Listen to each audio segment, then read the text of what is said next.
Welcome everybody to the MiniMapCast. This is minimap.com.au's weekly games podcast, your favorite weekly games podcast. My name is Kerry Palmer, and joining me as always is Jeremy Bratatich. Hello, how are you? I'm good, thank you. I put extra care to make sure that I enunciated all of the syllables in your last name. Enunciated, do you mean? Enunciated. Yeah, you said enunciated. Oh, did I? Yeah, like you were like it's pronouncing an announcement. I meant enunciate. Yeah. There's a level of irony about pronouncing that word incorrectly. Pronouncing enunciate wrong. Yeah. Yeah. It's lost on me. Mm. How about you, Jeremy? How are you? Good. I'm good. I'm here. How is the hole in your tongue? Still really quite bad. Still really hurts. I just really wish it didn't happen. It's one of the things where, like, the moment what's it called? The moment you bite your tongue, you instantly wish that never had happened. Yes. Like, yes. instantly, that's like a fuck. I wish this didn't happen to me. Yeah, it's and it's that and stubbing your toe.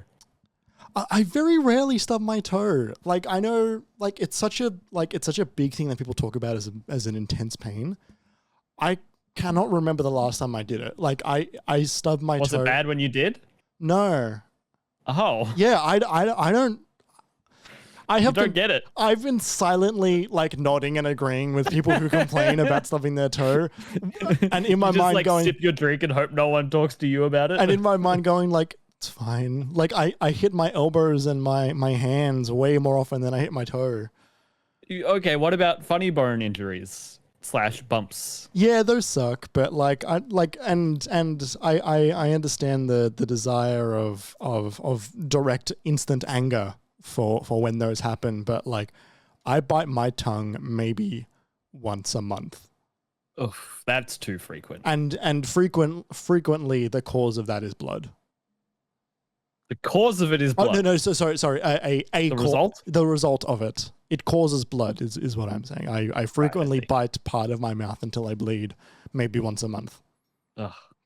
Yeah, for me right now, I'm getting like ulcers in my mouth. This is maybe too much. And I've heard that could be a factor based on like your toothpaste. I need to look up the ingredients in my toothpaste to see if that's like making my mouth more prone to it. But my ulcers like stick around for like 2 weeks and get bad.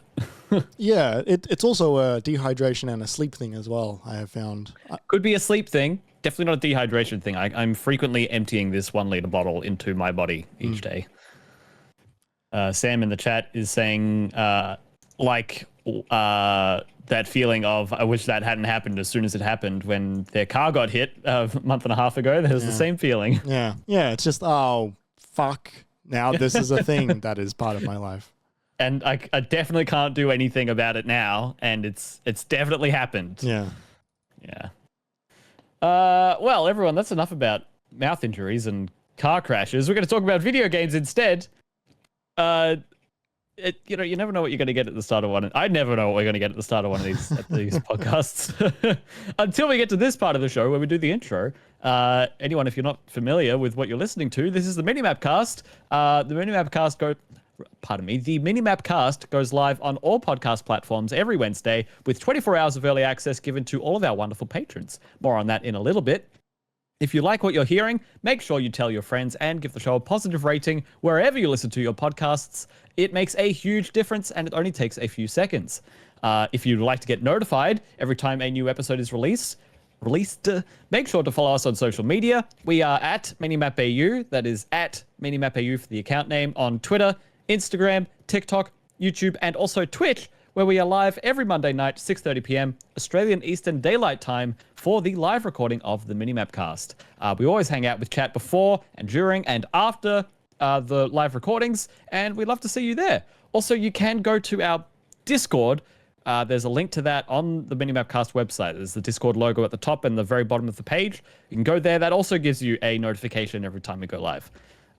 We wanted to say thank you to Shook for letting us use the Moog Model the Improv as the music for the MiniMapCast. You can listen to more of Shook's music at shook.bandcamp.com. And finally, MiniMap is completely independent and funded almost entirely out of our own pockets. To help keep the mics and lights on, you can support us by becoming one of our patrons over there. For only $5 a month, you get 24 hours early access for all episodes of the MiniMapCast. Some extra videos, like we're going to react to some old E3 conferences at some point soon. Those will go up there. You can find all of that on patreon.com/minimapau to help us out. And remember, it's cheaper than a latte with oat milk. Oh, I'm just going to quickly... It got rewritten, and I haven't rewritten. I've been doing it off the top of the head, and it tripped me up just then. Hang on. Cheaper than a latte with oat milk. There you go. You're not going to trip me up anymore. Editing on the fly. So we've been playing Zelda and Metroid and Hitman between us. We're going to be talking about all of those in the second half of the show and now what we've been playing section. But first, it's time for this week's topic of the show, which is... should we just emulate everything? Question mark. It's I can answer this. Great. Well, that's what we're here for. Yeah. Yes. Great, everyone. Thank you so much. We're on to the next segment of the show after the. No, we're not going to break. So yeah, I don't know. It's a bit of a nebulous topic, but it's something that I've been thinking of a bit recently with when I hacked my 3DS. And with the bunches of releases that were announced for Nintendo games, rather at that last Nintendo Direct that we went over last week, like Metroid Prime Remastered and Advance Wars 1+2, there were so many remakes. It's just kind of been percolating in the back of my mind. So I've got a few subtopics here, as we normally do for our topics. The first question was going to be about, like, why is emulation legal? But Jeremy has the answer and wants it to be baked into the question. He knew the answer. Capitalism. And so this is capitalism. So the prompt we have here is capitalism is the reason why emulation is a gray area / illegal. And like, you're right, because emulating ROMs that you didn't pay for is the same as stealing. Not quite. In the eyes of the company. The actual act of emulating them is not the illegal part. No, that's right. But the getting the ROMs... The illegal part is the procurement of a ROM that you have not obtained and paid for legally. And that is for those who aren't aware, a ROM is when you're emulating something on your computer, you get a piece of software that emulates a particular piece of hardware. So you get like an N64 emulator. And then the ROM, which stands for read-only memory, but it basically means it's the file that has the game on it. It's the game. So when you're emulating something, the ROMs are your games. Yes. Emulating a ROM that you have... Like, there are many ways to dump a ROM from a cartridge you own onto a computer or a console that is yours to own, is a completely legal process. Yep, and running it through an emulator is also fine. Exactly. Nothing wrong with that. Yeah, it might break certain terms of service, but that is not a legally binding agreement. That is a like, if you want to use this, you might not be able to play online or something like that, right? That is not a legal thing. That is like, well, you can't do certain features may not be available to you upon thing. But the companies don't like that. The big wigs, the elite, they don't like that, because what that does is gives you freedom over the thing that you own. And that can sometimes... Yes. It's also, each person who's emulating their game is a person who hasn't paid for it, right? Maybe. Who knows? Who could say? The thing is, this...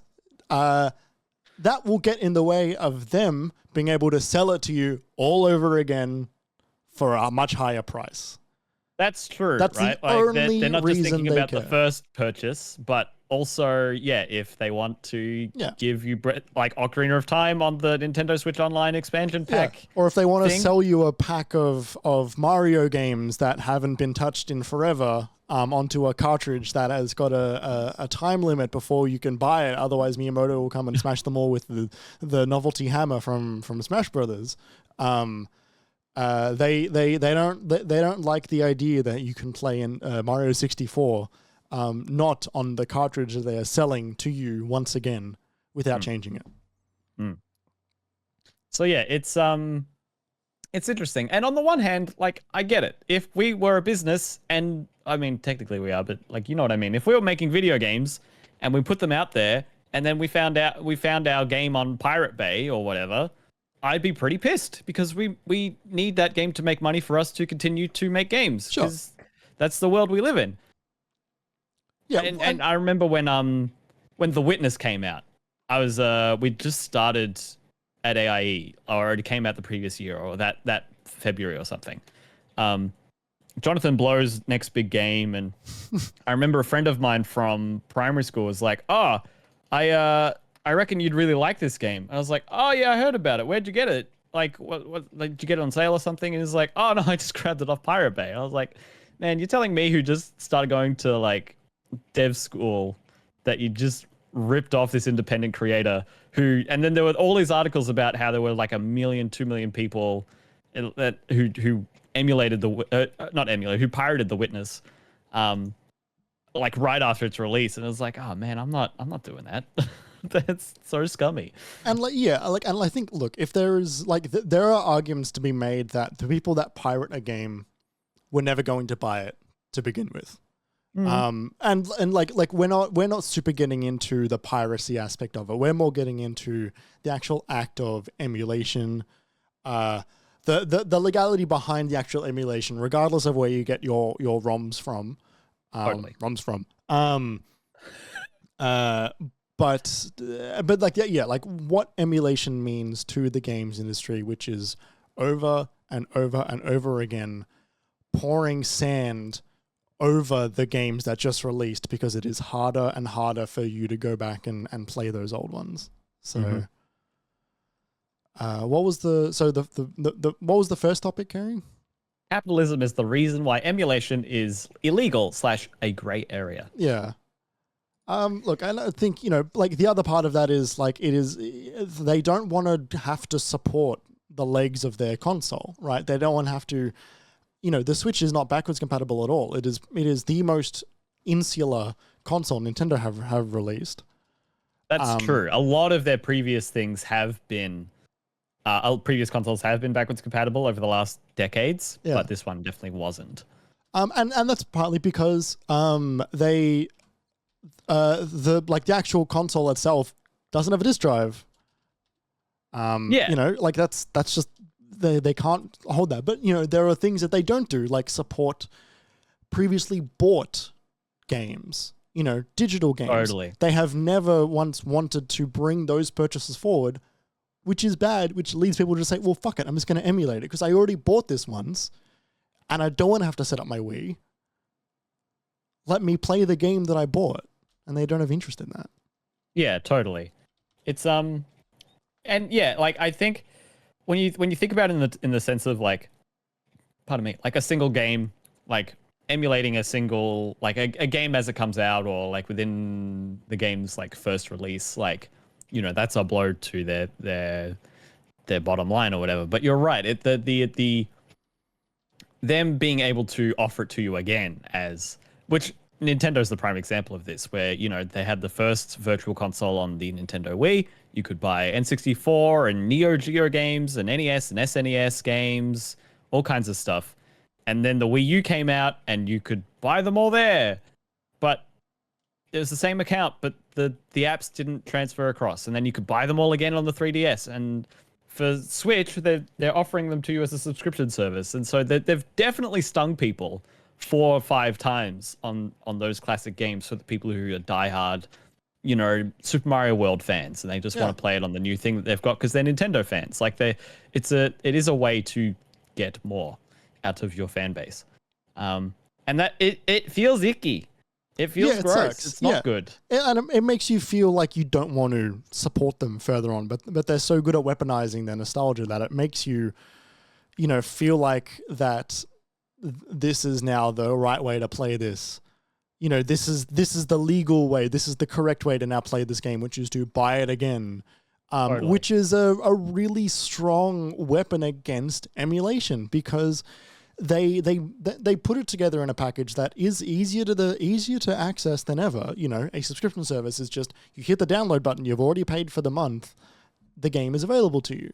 But also, it being on the actual console is sometimes quite appealing as well. Yeah. It literally being on the Switch is great because it gives you the, like, if you've already got a Switch, then you can just, hey, you can pick it up and you can play it in bed, and you get all the features of being able to do that with the Switch. So you get the portability, you get the docked mode, it can go on your TV, all that stuff. Yeah, if you bought it on the Wii, on the Virtual Console, you want to get out your Wii. Your Wii doesn't have HDMI support, so you got to find the fucking composite or the component cable and plug that in. And, you know, it's Totally. There are steps that I understand the ease of access that bringing it to new consoles have.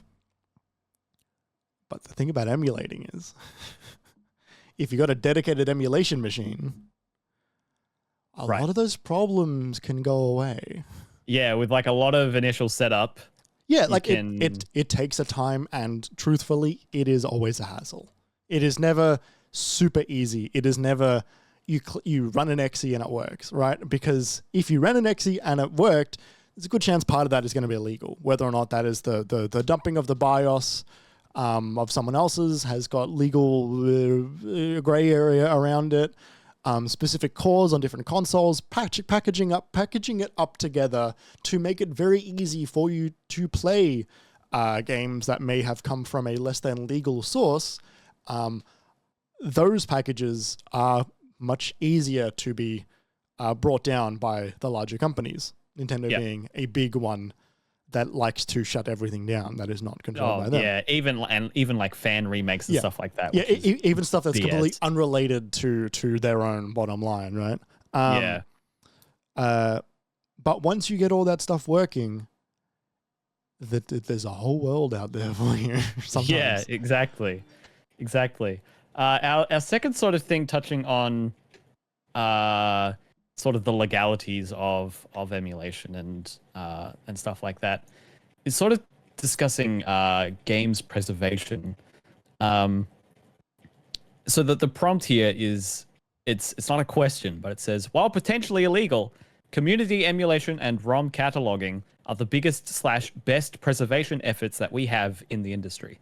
And that's important because preservation is something that is becoming increasingly important as games move to entirely digital sales and distribution. Yeah. For example, it was announced this week that Redfall in retail stores will have a game case. It'll be on the shop floors, but it's only coming with download codes in the slip. And Xbox have been doing stuff like this for a little bit with some games.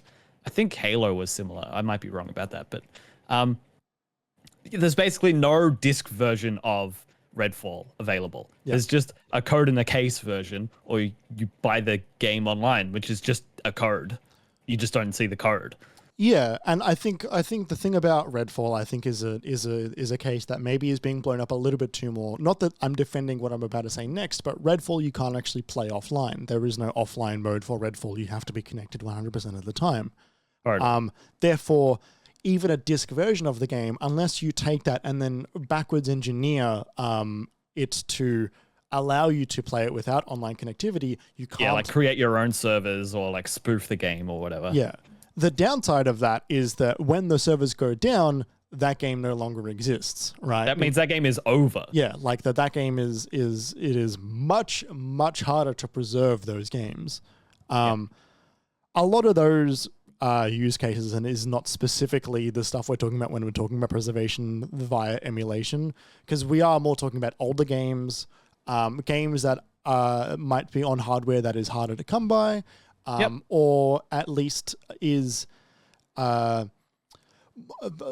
locked behind. Maybe it wasn't distributed very much on its initial release. It might have had like a Japanese only release or a limited English release. Like there are plenty of use cases for this, but the idea that sometimes you have to break the rules a little bit for the greater good.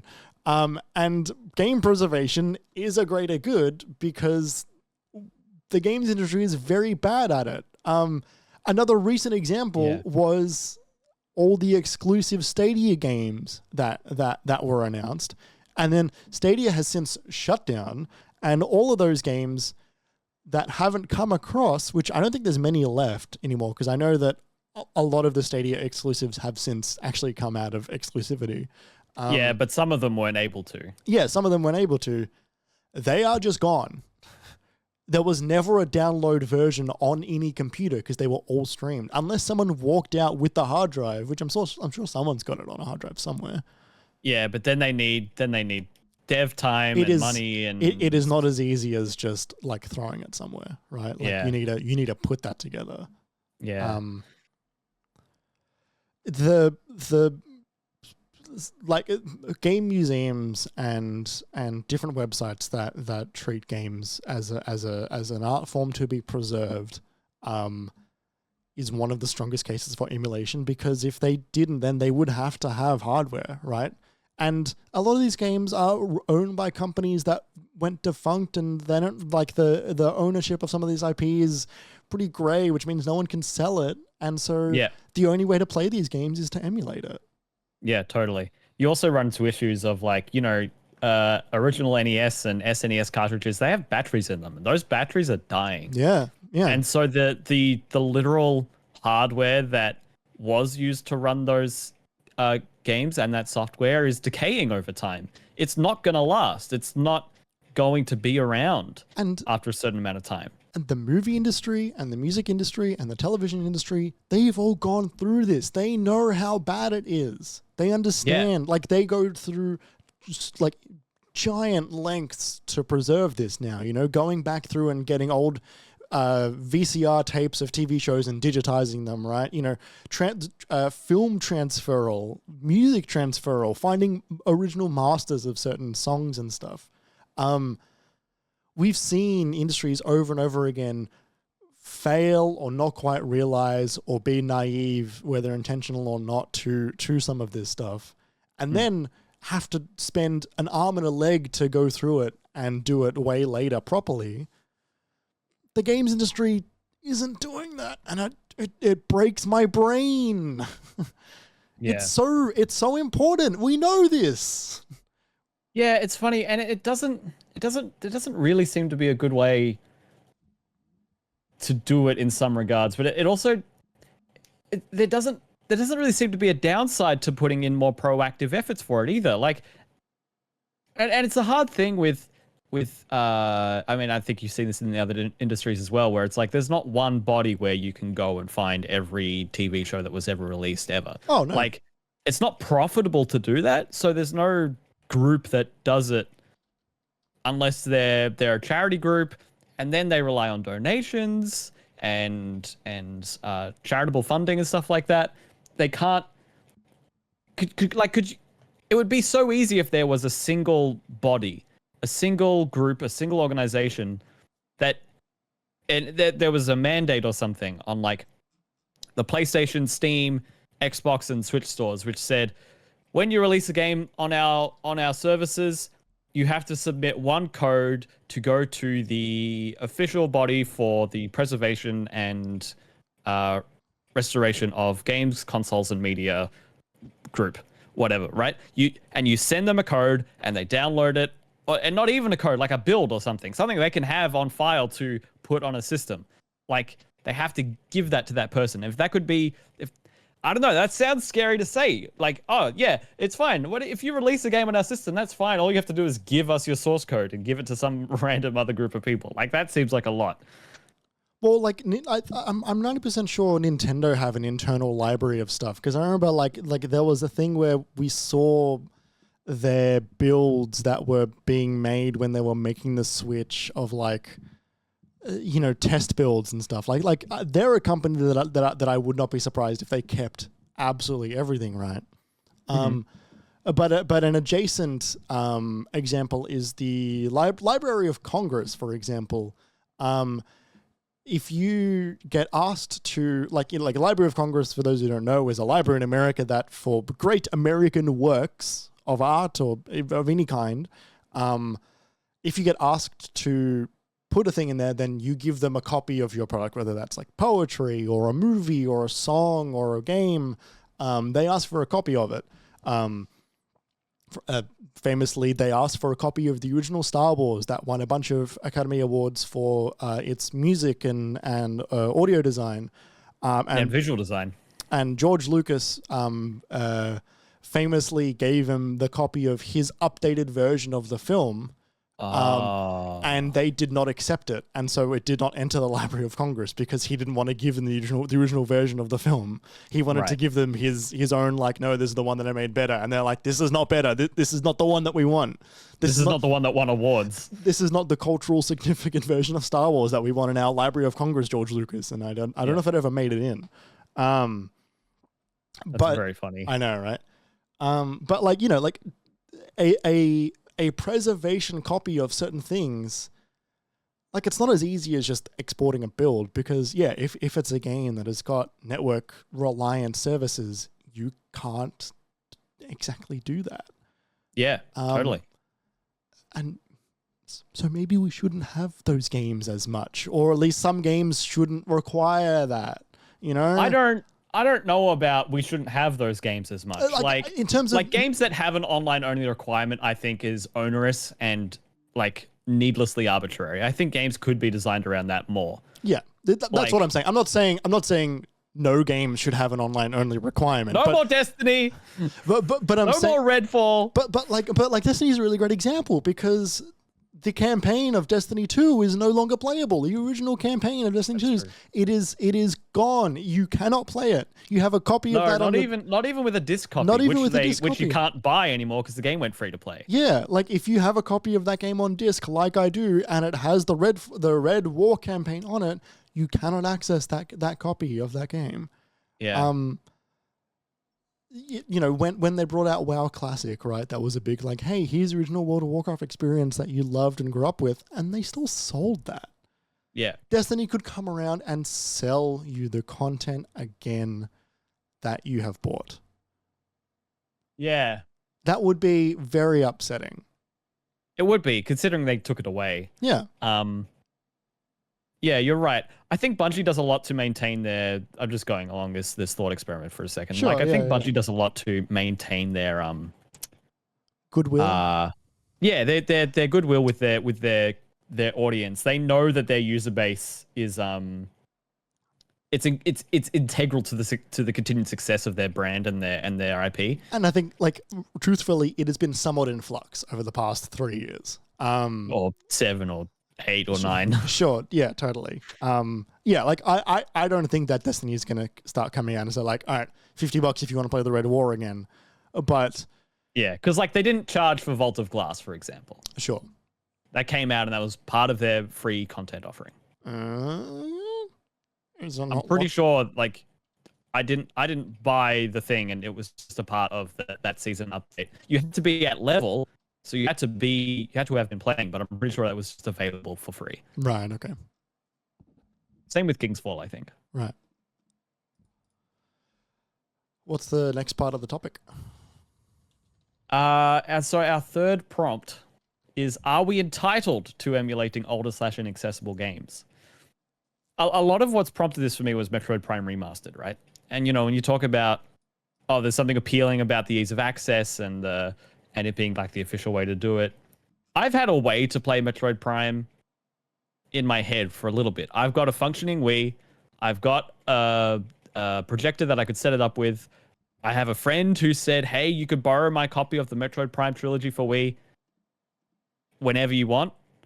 And I was like, oh yeah, I totally want to do that. I'll let you know when I want to do that. And I never enacted those 3 things to make that happen because I didn't want to use my Wii. I don't see my friend that often. I didn't think about organizing it that hard to the point where I actually did.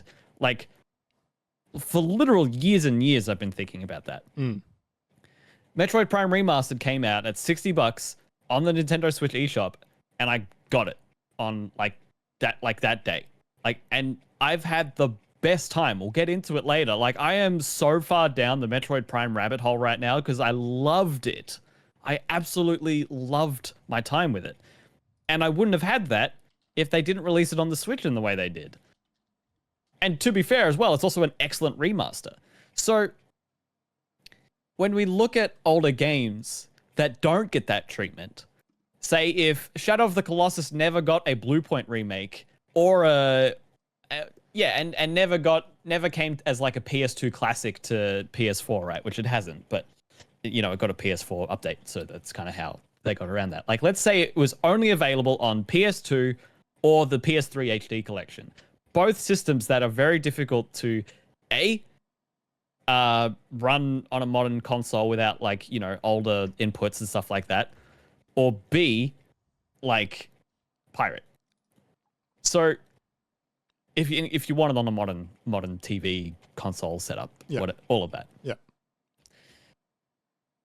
Because that game is of such huge cultural significance to our industry, that was one of those genre-defining games where you started seeing people come around to the idea of boss battle-only combat games and those more somber and open-ended experiences where there's not as much to do and you get a bit more of the story through the gaps in what you're told rather than what you're literally told. It is so culturally significant. Are we as gamers, enthusiasts, people who are switched in and locked into the industry and who want to have a working understanding of what is important, are we entitled to be able to emulate these games in order to experience them, to recognize their importance, to experience that for ourselves, and to come in with an educated understanding of where the industry has come from? Yes. I would say no, but I want to say yes. I would say yes only because I think that overall the importance of it is what was the word you described this? Could you mind reading the prompt again, because there's a keyword I want to go into. Are we entitled to emulating older / inaccessible games? I want to pick on the word entitled, and I'm not picking on you for writing the word entitled. No, I know. Yeah. I chose it for a reason. Yeah. Like there is a feeling there of like, oh well, there's no other way to play this, and it's meant to be so good. I'll just try and emulate it. I need to experience this. My take on this is that I don't think that you are entitled to explicitly go back and play those games, but I think that there is almost, and this is going to sound more intense, there is an obligation. There is a moral obligation to the obligation. Yes, and I'm gonna back this up. There is a moral obligation to consuming important and critiquing influential pieces of art in order for the medium as a whole, the conversations around those mediums, and the development of that medium to progress. And I think that every time it becomes harder to play a cornerstone piece of art in a medium, the entire industry, medium, everything suffers for it. Mm-hmm. And I think that anyone that wants to get into critique or development or design or understanding or hobby, interest, vague interest, passing interest, there is a level of like, I should play this no matter what. Right. It's like watching the original Star Wars, or people saying if you're doing an English class, you need to watch Citizen Kane.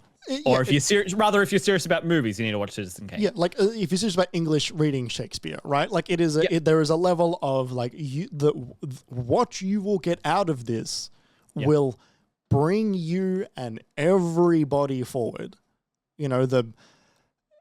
Apart from companies, like the only person that doesn't benefit from this is the only thing, not person. They are not people. The only party that does not benefit from this is a company. To which I say I don't care. And that's not to say that I think that people shouldn't get paid for their work. I think they should. But they've been paid, right? Like Ueda, I don't know what kind of royalty checks he'll get on Ico, right? Like there is like what kind of ownership does Ueda have on a game like Ico, which is only playable via a PlayStation 5 emulated version of a PlayStation 3 remake of a PlayStation 2 game? That seems like a really easy way for the company that owned that product, being Sony, to take 100% of that. Yeah. Right? A great example with Metroid, right? We talk about how much of a better version of this is to play now because of all of the work that has been done to it. It's also worth mentioning with Metroid that the entire original credits inside of the original version of Metroid is now gone from the new version. No one who worked on the original version of Metroid Prime or on the Wii remaster, or on the which this game's version is based on heavily as well. Right. No one who worked on any previous version of Metroid Prime is credited in this current remaster. Unless they were a part of the team. Unless they were a part of the team, which that is a complete crapshoot. Yes. You know, there is a moral obligation to continually going back and trying to find new understandings in these old pieces of art, because if you don't, they just get lost. You hear that, everyone? You're a bad person if you don't play Ico. It is always morally okay to pirate Nintendo games. Moral obligation is so strong, because that's what morality is, right? It's good and bad. It is the right thing to do. It's justice. It's etc. I can't think of any more words, but I think I got the point across. It's principles, right? It is like codes to live by and exactly. do things by, and the decisions that you do are influenced by these morals. Yeah, and it's funny, right? Because like, you know, I went on a family trip once to Canberra, and we went to some fancy gallery place there, or a museum or something, and there was a Jackson Pollock painting there. I think it was Blue Poles, and my mum looked at it. She'd seen it before, and she was like, "There's something about this painting that it like really speaks to me, and I don't know what it is." You know, it's a Jackson Pollock, so it's all of that like sort of dribbling lines all over that kind of technique he had. Yeah. And it's huge. It's like the size of this wall that I'm doing this podcast looking at behind my computer, right? Just to jump in very quickly, isn't it wonderful paintings how you never have any idea how big they are? Isn't that kind of amazing? What? Wait, what? Like in terms of, if you look at a picture of a painting on your phone, you have right. no clue the size of that painting, right? The Mona Lisa is fucking tiny. The Mona Lisa is minuscule, and these Jackson Pollock paintings are fucking huge. Yeah, you could make a house out of them. Yeah, right? Like that's so fascinating to me. Sorry, continue. Yeah. And so Mum's like, "Oh yeah, something about this one." And for someone to have that experience for this piece of art that someone did in their garage, like, and then, you know, someone bought it, and now it tours different museums and goes to all these different parts of the world for people to experience, and it's accessible in that way. Like, that is quite wonderful. And it's great that we as human beings, as a society, have methods for us to do that. Now, I think the sort of people who own the art, like the literal piece of art, and then they like loan it for like 7 figures to a museum, and it's the all museum pays that because it's worth that, because it's the art and whatever. That gets a bit. Yeah, like the art funding, what is it? The art funding money laundering pipeline is very real and very easy to find. Yeah, totally. But like, it does lead itself to someone being able to see a Jackson Pollock painting in Canberra, like in the year 2000, like decades after he died. Yeah. And have a meaningful response to it because of how impressive a piece of art it is and how culturally significant it is. We don't have that in games. We have a few small groups who are working on principles that work towards something like that. But again, individually funded charitable organizations and stuff like that, relying on donations.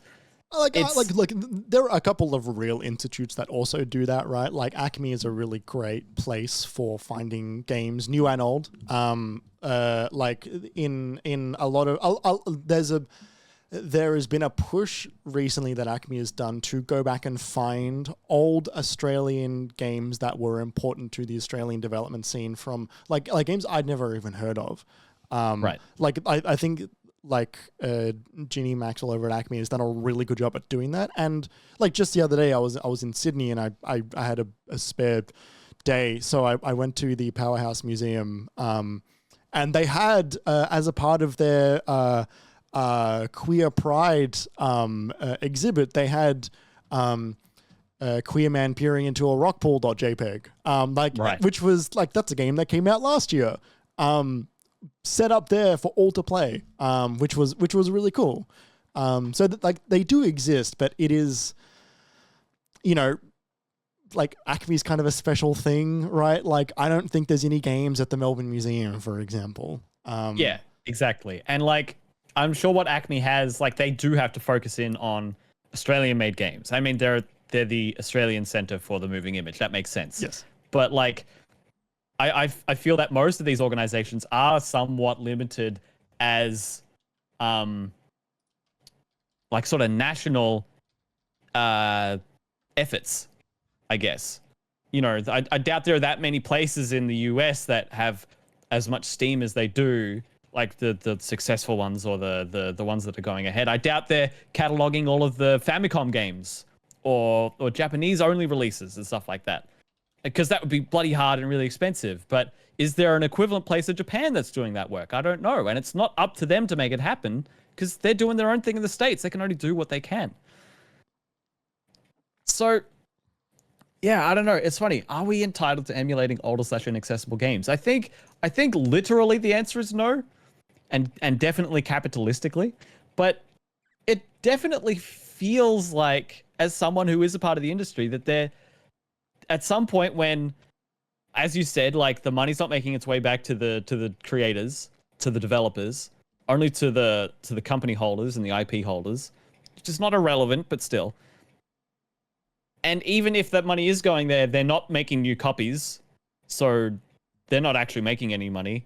Like, if I went and found a copy of the Ico Shadow of the Colossus HD collection on PS3 today, it's not a brand new printed copy. That's not, the money's not making its way back to the person who manufactured the disc and the plastic cases, and then also to Sony's distribution team and all of that. And like, you know, and Sony are out here going to shut down the purchasing of those games eventually soon, right? Like, you know. Yeah, like the online store purchases on there. Yeah. Soon there is going to be zero way to purchase that game. Yeah. Very soon. Legally. Yes. Well, like, no, I mean, like, you know, like, there are ways you can legally purchase a game, just you can't purchase it brand new. And so It's like, there is no way to pay for that game that anyone that is involved in it gets any monetary value out of it, unless you go and meet Ueda and buy his pre-owned copy of Ico. I guess, yeah. Which is like, and so then I guess that's where the idea of public domain comes in a bit, I guess. And you see that with music and movies. You know, a piece of media reaches a certain age and it goes to the public domain, like Winnie the Pooh and Beethoven and, like, I don't know, all that stuff. Yeah, like Felix the Cat and a lot of the, you know, like, you know when something is entered public domain when insurance ads start to use your cartoons in their commercials. If you're still alive. yeah, because at that point, like, it, like, they will do everything on the cheap, and so they will just pick public domain stuff, right? Like, it is free for them to do. So the reality with our industry is I don't think there's literally any game that's old enough, any video game that's old enough to be a part of the public domain. What is it, like 70 years or something before something enters public domain? It changes a lot, and Disney keep lobbying to get it, like, increased every time, and they always get it right. You know, like, there is like I'm pretty sure there's a Mickey Mouse clause. Yeah, because they want it. If Steamboat's Willie's on a thing, they want money or a credit or to refuse right of use. And I want to say, like, a couple years ago, they lobbied the government to introduce a bill to make it better for them, but accidentally then fucked themselves in a hilarious way, which is why they lost Winnie the Pooh. Right. Because, okay, we should look at that during the break. Yeah, because Winnie the Pooh is, like, their version of Winnie the Pooh is still owned by Disney, the Disney version of Winnie the Pooh. But the original stories, not the whole property. Yeah, but the original stories from Christopher Robin, I think, is a thing that got lost or something. It was like there was a specific thing that they fucked themselves by mistake, which was hilarious. But like, you know, there's like public domain. It takes a while. You know, Tetris is still owned by, like now it is owned by an association or something, which at least the money goes back to the original people that owned Tetris. But that was also after years of that not happening.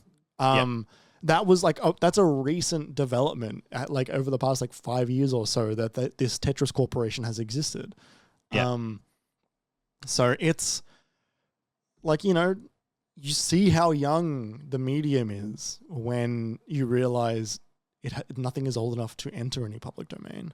Yeah, it's pretty wild. Can't wait for Asteroids to make public domain. Yeah, Like, right. And you imagine in 30 years, people see the first, like, oh, the very first video game has entered public domain, and you see the articles, and it's like the stuff that was made on the oscilloscope in like the NASA headquarters that they made in their spare time. It's like, this thing. Yeah, suddenly, you know, Netflix is out here making their own version of Zork, while you know Amazon is like, oh well, we're gonna make, you know, Zork as well, and we've got competing Zorks coming out in different TV shows. How did Activision get Zork in Black Ops? You know, there was that Zork Easter egg. Yeah. They just license it. Zork was purchased by Activision back in the 80s. Right. Okay. Yeah, it's just they've just been around for that long. They just have it. It's a legacy owned thing. Although according to InputMag.com, Microsoft now owns Zork, which is interesting. Microsoft. Yeah, I think. Oh, because Microsoft's bought Activision Blizzard King, but they haven't done that yet. Of course. Right. Okay. Yeah. Right. I forgot about that tiny little detail, that little thing that's happening. It hasn't happened yet. Yeah. Who owns Pong? Pong ownership. Atari? Fucking who knows? But who owns? Yeah, I suppose probably. Yeah. Yeah. Right. It is. Yes. I'm really that was just like a little trivia, like dopamine. I was like, yeah, you knew that. Good work. You retained information. Pong is at the Smithsonian Institute in Washington, D.C. due to its cultural plaque. That is good. Right. But that will have had to have been some agreement with the current owners of the property, I suppose. We do have one final prompt here, but I'm pretty sure we've answered this already. The prompt is it amoral to emulate? No. Yeah, I mean, to emulate, no. Yeah, emulating, no, not at all. And I would argue that to find a ROM of a game that is quite inaccessible and no longer actively released, that's not harming anyone. Like, you're not actually taking money out of anyone's pocket by doing that.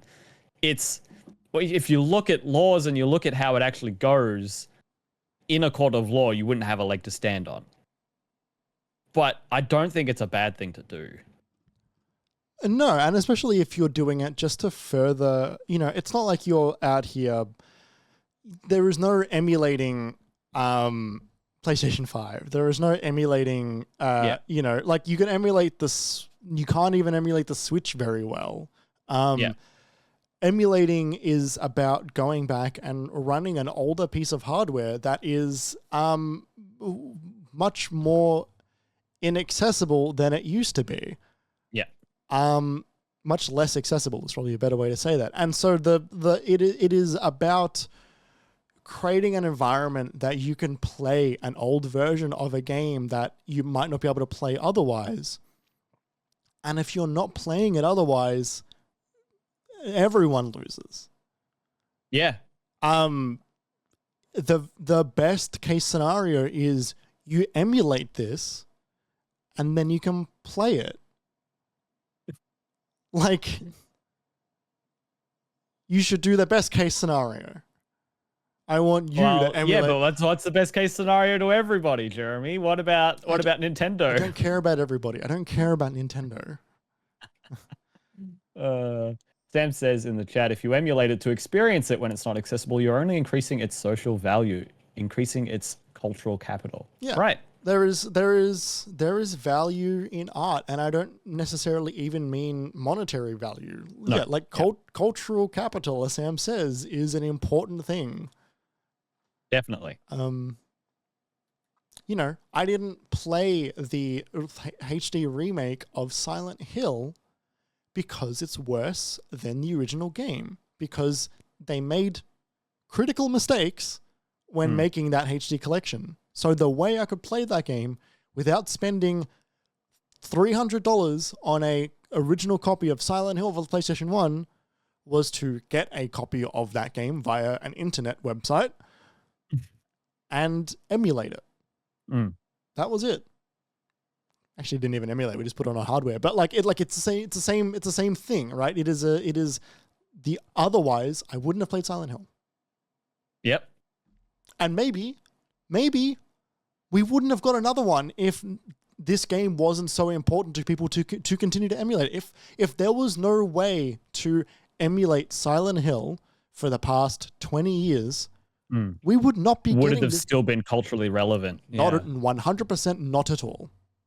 I think that's a really good point. Because I don't remember the last Silent Hill release. I guess it was PT. Yeah, right. Yeah, it was PT, and before that, it was the one on the Wii, I guess. Yeah, and the PS3 remake, which was bad. That one wasn't going to make any sequels come after it. Whereas something like, this is a bad example, Metal Gear Solid, which I hadn't played when I was younger because it was a bit more mature, I still at least had heard of. I still knew it was around, even although they came out with a game once every 5 years. I still had heard of it. It was something that I knew. Yeah.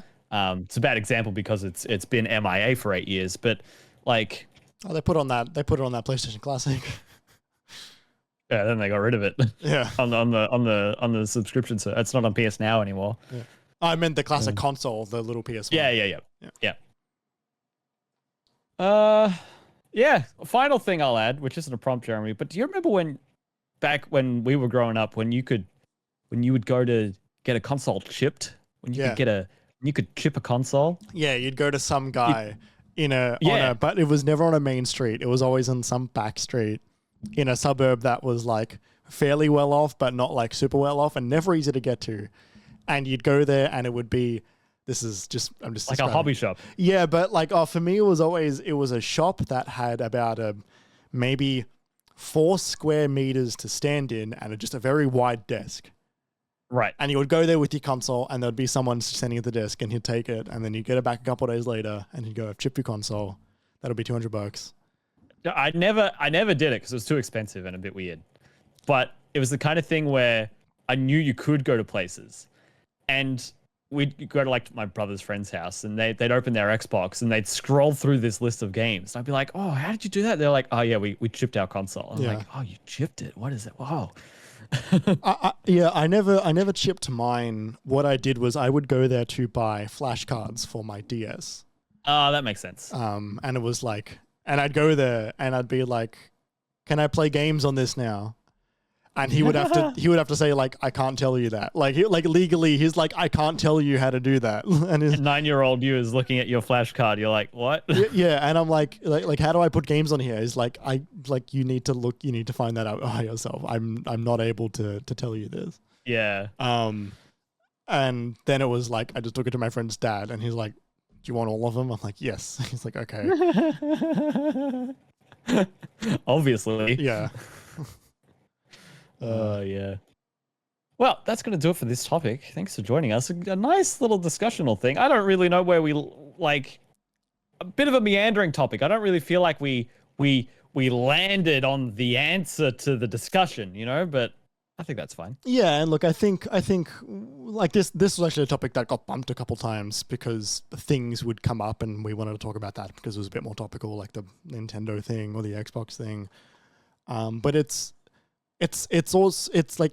never directly topical, but it's an evergreen topic anyway.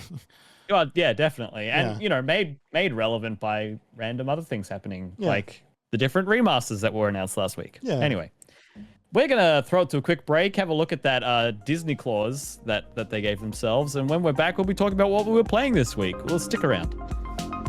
We'll be right back. Disney claws. Put your claws away, Kerry.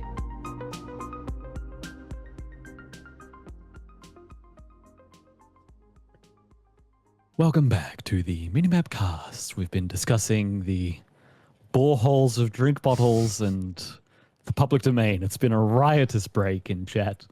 Welcome to the second half of the MiniMapCast, everyone. We're going to be talking about what we've been playing. And now I was going to say, you know how I did that? I said kind of something similar at the start of the first half. It was like, oh, this is what we've been playing, but we're doing that in the second half. First, we'll talk about this. I'm doing it again now, or I'm going to be like, wait, we're going to talk about what we've been playing, but first, Jeremy went to an event this week. Yeah. MSI kindly reached out to me and offered me offered to fly me out to Sydney and help cover a good chunk of the trip to check out the product launch for their 40 series laptops. Laptops that have the 40 series of the NVIDIA graphics cards. For those who don't know, those are the newest graphics cards that NVIDIA have. They are the most expensive, the most powerful graphics card that NVIDIA have. And this is the launch for the laptops series of GPUs. Yeah, right? yeah. The specifically everything they showed off to me while I was there was all laptops. In Sydney. So I did that for a little bit, and that was pretty fun. And it's cool that I did that. It's cool that it's cool that they wanted me to do that. And it was a good fun time. The laptops there were very powerful laptops. I thought it was interesting that they had sort of three main ranges. They had their gaming range, they had their creators range. Right, so a bit more powerful, a bit less gamery, and it was less about the GPU at that point, more about the CPU as well, to make sure that your Adobe programs aren't going to crash on you or hitch and all that stuff. But they also had their just a business range now, which is interesting. They have a range of laptops which are specifically for everyday use inside of businesses.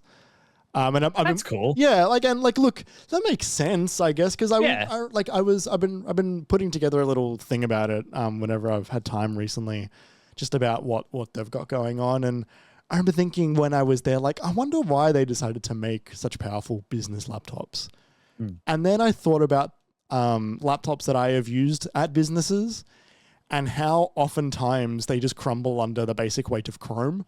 Oh man.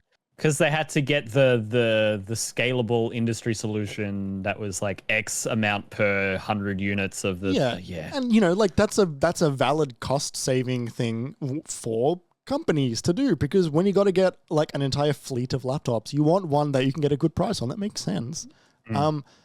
But then it's when you start looking at better laptops, they're all gaming or heavy use laptops, and so I was you know what, it kind of makes sense to have a middle, not a middle range, but a high-end business case laptop. You don't need RGB all over it. It doesn't need to have hideous UI that makes it look like a racing car. You don't need speed lines on a laptop that you're just going to, do some really intense video calls on. That does use a good chunk of CPU. Or the one where the WASD keys are replaced with arrows instead. Yeah, right. So I looked at that, I was that's a weird choice, and I thought about it more. I'm you know what, that kind of makes sense. I kind of get that. I feel that also speaks a bit to the success of their laptop division over time as well. Because I feel there aren't that many companies who do it for long enough. There's Dell and there's Lenovo, and they've been doing their business laptop end user boring thing. They're ThinkBooks. Exactly. They've been doing that for so long. And then you have Asus and Alienware, which is Dell, but whatever, and MSI making their gamer stuff. And if MSI can keep their same brand and spread it across the different verticals, I think that's actually fairly impressive. Yeah, what I realized this was a competitor actually to a MacBook. which is Right. which tends to be the one you buy when you're in a business setting like this that looks business appropriate. You tend to just get a MacBook because it does everything you need and it isn't going to completely crumble under the weight of a Zoom call. And it looks and feels good to use. And it lasts for fucking ever. So so I saw that. I'm like, you know what? It makes sense. They gave you a bunch of free stuff. That's funny. I reckon that's a post-show thing. We'll go through all the free goodies that I got given. So if you the goodie bag, Jeremy's goodie bag. Yeah. So if you want to whip up a graphic. yeah. All right. On my MSI laptop I didn't get one. I didn't win the competition that was there. But yeah, if you want to see that, go to the Patreon to check out the post-show. The final thing I really want to talk about, that was the thing that has sort of impressed me the most, was that they've got this thing called a Matrix light bar, I believe is the actual name of it, which is a... Did Keanu Reeves walk out and give you all handshake? And You could not shut me up if that happened. It's a light bar, like an RGB light bar, that is inbuilt to the bottom of a lot of their laptops, but like along the bottom, right? So like imagine this is your laptop when it's closed. It's along this part of it. Oh. And it is 3 big RGB LEDs tall and so fucking bright. Yeah. It was ridiculous. And I looked at it, I'm like, this is so over the top and it looks so neat. So what was it, like a notification bar or something? No, it's just lighting. It's just lighting. It doesn't do what does RGB on a computer do? Sometimes it can change. Let me look under my desk. Yeah, right. Like it can change depending on certain things, right? But for the most part, it's there just because that's the culture, I guess. Yeah, honestly. So yeah, they put a giant fucking light bar at the bottom of their laptops, and it's ridiculous. It's on while it sleeps. Oh no, I'm sure you can turn it off, but I'm sure you can fuck with the settings to make it on and off depending on how you want, and you can change what colors it does and all that stuff. I'm sure it's got its own whatever MSI software is. But yeah, I kept on going back to that, being like, this thing is imprinting on my retinas a little bit. Yeah, you look at it, look around, and like, oh, I see rainbows. Yeah. Yeah. Aside from that, it was a fun event. Everyone was real nice. Thanks for flying me out, MSI. Mm-hmm. Let me know when you're doing that again. Look forward to your write-up. To hear your little write-up. To hear your thoughtful thoughts. Yeah. Look, it's like I don't know a lot about hardware, like capital HW hardware. But what I care the most about my products currently in my life is, do I have to think about it? Is this a thing that I need to actively manage? Or you're a convenience user. At the moment, yeah. It's why I bought an iPhone. And it's why I bought the new iPhone, because I know I won't have to think about it as a phone that exists for a very long time. Mm-hmm. A lot of these look like that, which is good. Nice. So yeah. Did you see any sick 40 series demos? Did you see I don't know if they've got 4090s or any 4080s in them, but did you see some ray tracing demos or anything? No, they weren't doing official benchmarks there. Okay. Is what I will say. So you were getting more product overviews than application use. It was a product launch. They were there also to talk to sellers as well. There was it wasn't just journalists and influencers. It was also business to business.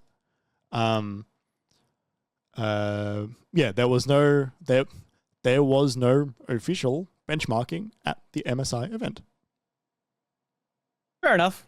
Oh well, it would have been cool if you could have come back and been like, oh, I got to see Portal RTX or whatever. But yeah, we'll talk later.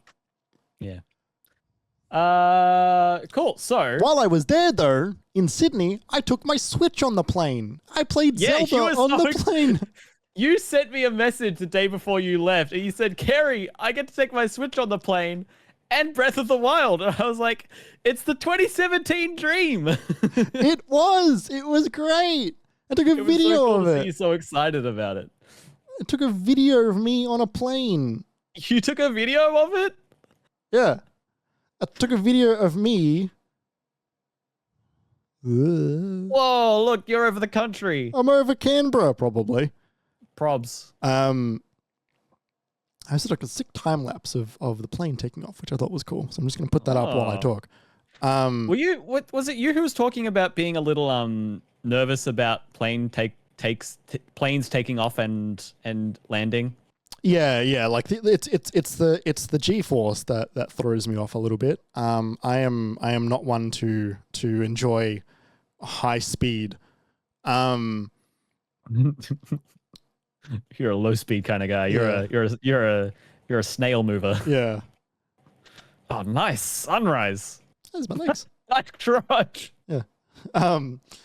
I took my Switch on a plane and I played Breath of the Wild like our forefathers before us.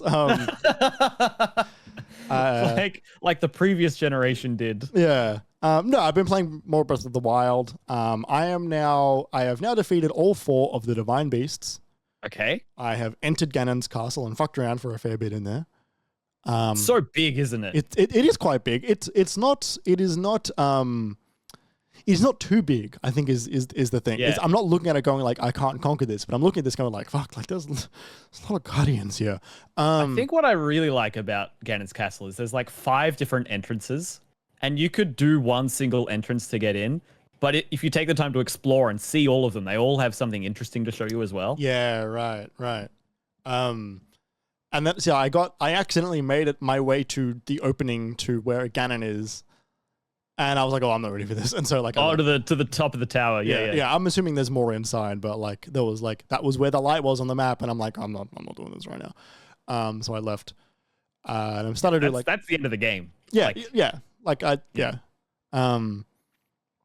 yeah, like, so I was fucking around doing other stuff and doing side stuff and doing shrines because I want to get that Master Sword. I forgot how funny it is when you don't have enough health to get it because your Link just ragdolls onto the sword when he dies. Yeah. Because like the Deku Tree is like, okay, like, you know, I'll stop you right there. You're about to die. So I'm going to tell you this now. If you try that again, you will die right now. Yeah. But I'm not going to stop you next time. And so I'm like, well, what does that look like? And so it's like he's pulling out the sword. And for those who don't know, you pull out the sword slowly. And as you pull out the sword slowly, you lose health. And because you need a minimum number of maximum health to pull the sword out. And so as you do that, your health drains. And if you don't have enough, Link just dies on the spot. And just like fall, like, you know, the expression falling on your sword. He falls on his sword and just like collapses on the ground, and it just plays like the game over like jingle. Yeah. Yeah, it's cool. There's a lot in that game. It's a big game. Finish the map. It's big game. Jeremy, how is your Breath of the Wild Renaissance? This is more beasts than you've ever done. This is the most time you've spent with it, right? Like, yeah. It's weird. All my original criticism still stands up in my mind. Like, I'm not it's fascinating playing this game because on some degree I still don't like some of these changes. I still don't like a lot of the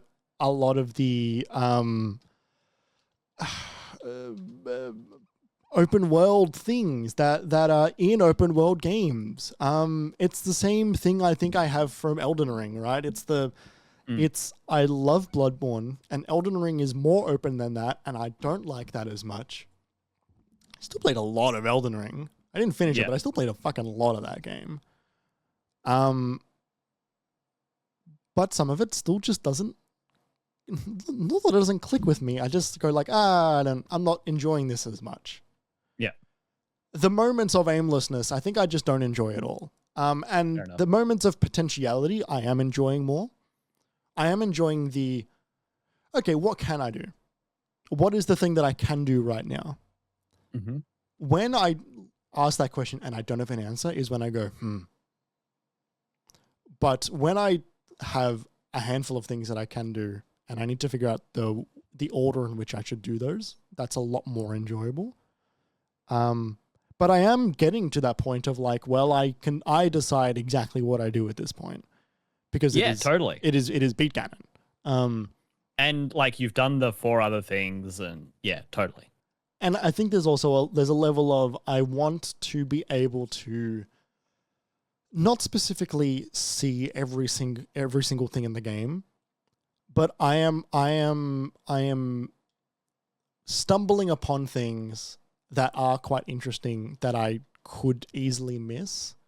And I want a little bit more signage of like, hey, you might want to check that out over there. And I know that they have that in terms of like, a side quest will get you go over to this area, and as you go through this area, you'll see this weird maze structure over there, and it's like, oh, well, I'll go check that out while I'm here. And like they do those fun breadcrumbs as you go, but I think I still want a bit more.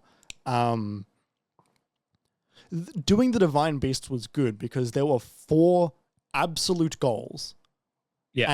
And there were steps in between those goals that you knew were coming, but they still felt organically put upon you, even if they were like as silly as, help the NPC in this area. Yeah. Convince the NPC to help you get to the Divine Beast so you can take it out. Like, and it was the same every time. Doesn't matter. It felt organic enough. But like for a long time now, I've been asking myself, like, what the hell am I meant to do with all of these machine parts, all these machine cores and screws and stuff? Because I didn't know that there was another, and like I'm sure there's more than 2 now that I've found the second one, but I didn't realize there was another. Oh, is there only 2? Right. Like the other research building, right?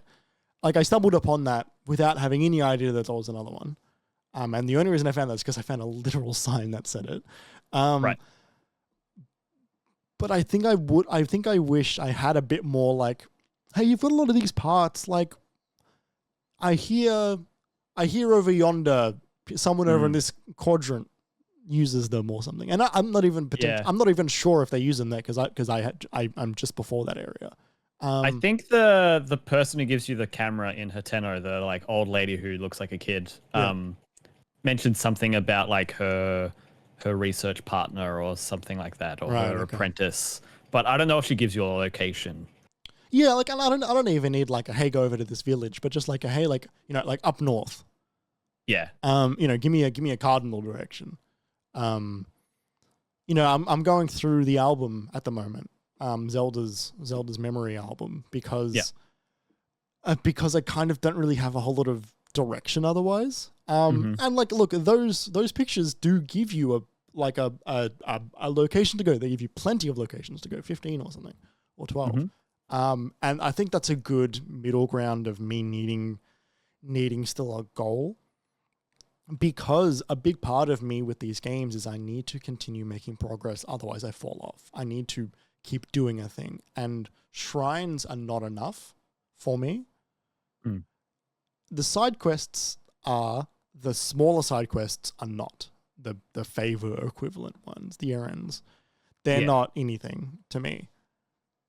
Yeah, those were the things that, like, if I hadn't done them, by the time I got to the end, they were the last thing I did, like the favors. Yeah. Like some of them I did along the way, and the others, when I got to the end, it was like, well, I've got nothing else to do and I want to keep playing. I can do this. Yeah. But yeah, a lot of them were like, why bother? Yeah, right. And it's like, you're like, oh, we'll give you like 20 rupees. I'm like, thanks. Or like, here's a shit sword. I'm like, thanks. Yeah. Definitely gets like that towards the end, where you start finding more and more better gear more frequently as the gear scales. And like, there are still wonderful moments, right? Like I can kill a guardian. Like I can fuck those guys up. And man. It feels good to get over that hump, because that was always they were always like, they are terrifying at the first time you see them. Like they are fast. They are awkward. And they're sort of uncanny. Yeah. And they are strong, and you don't really know how to take them because they're built like tanks, right? Like how do you beat a tank with a sword? Yeah. And the answer is like get a big one and then Yeah. fucking wreck its legs. Break all of its legs. Yeah, kneecap it 6 times, and then by that point, it's a couple hits away. That is great. Loving that. Loving having all the abilities to go now. Like I can shoot up in the sky whenever I need to and stuff. But yeah, it's now become an awkward game, I think. Awkward. Yeah, like I think because there is still a lot to do, but there is like how much of it is worth doing. You know, I want to do the Master Sword. Yep. I want to get some Then more. what? Yeah, right. And it's how much is important, I think, to the overall structure. And the overall structure is make Link better. Right. But like okay, that's maybe too reductive. Like build Link up to the hero that he needs to be. Is prepare for the fight. Yeah, but like fulfill this legend that everyone is continuously talking about. Be the hero everyone thinks that you are. And that works narrative thematically, but it's not doing as much for me in a direct action way. Which is interesting. I will finish it, I think. I reckon I've probably got less than a week in me before I get to the end. But still, like, you getting that far is still... I don't know. It's interesting having seen you be so done with it to start with, and then to have you come back and sort of not mind the weapon durability, but still have your gripes about it, but still enjoy it and still go forward. I don't know. It's cool. Oh, I like it. I am beyond like not mind the weapon durability. I am like, this is good, and if they remove it in the next one, that is a coward's decision. Yeah, totally. I could see them maybe getting towards the end where it's like you get past like 80 spirit orbs and you can start like you can upgrade them, like, because the fucking Master Sword breaks in Breath of the Wild. Yeah, I like know. It has to recharge. Like I could see them having it be that you can upgrade it so it doesn't when you get towards the end. Like I can see them giving you a late game strength upgrade compromise or something. But well, like anything before that. Yeah, like I can, like maybe like you can mod weapons or something, and you've only got a handful of unbreakable mods you can put on weapons, and you can pick and choose which ones you want to put them on or something, right? Yeah. But also thematically, this is going to be a completely different game, so maybe they don't need durability because it's not about, you know, rebuilding this fucking destroyed world or using whatever's left to overcome almighty odds. It might be different altogether. Totally. Yeah. We've any idea what this game is? This new one? Tears of the Kingdom. Yeah. Like, where do you go? No, not really. Yeah, They've been so vague. They've shown very little. And like good, but like Yes. it is fascinating to do a direct follow up. Yeah. I don't The even know thing what that- happens at the end of this game. Yeah.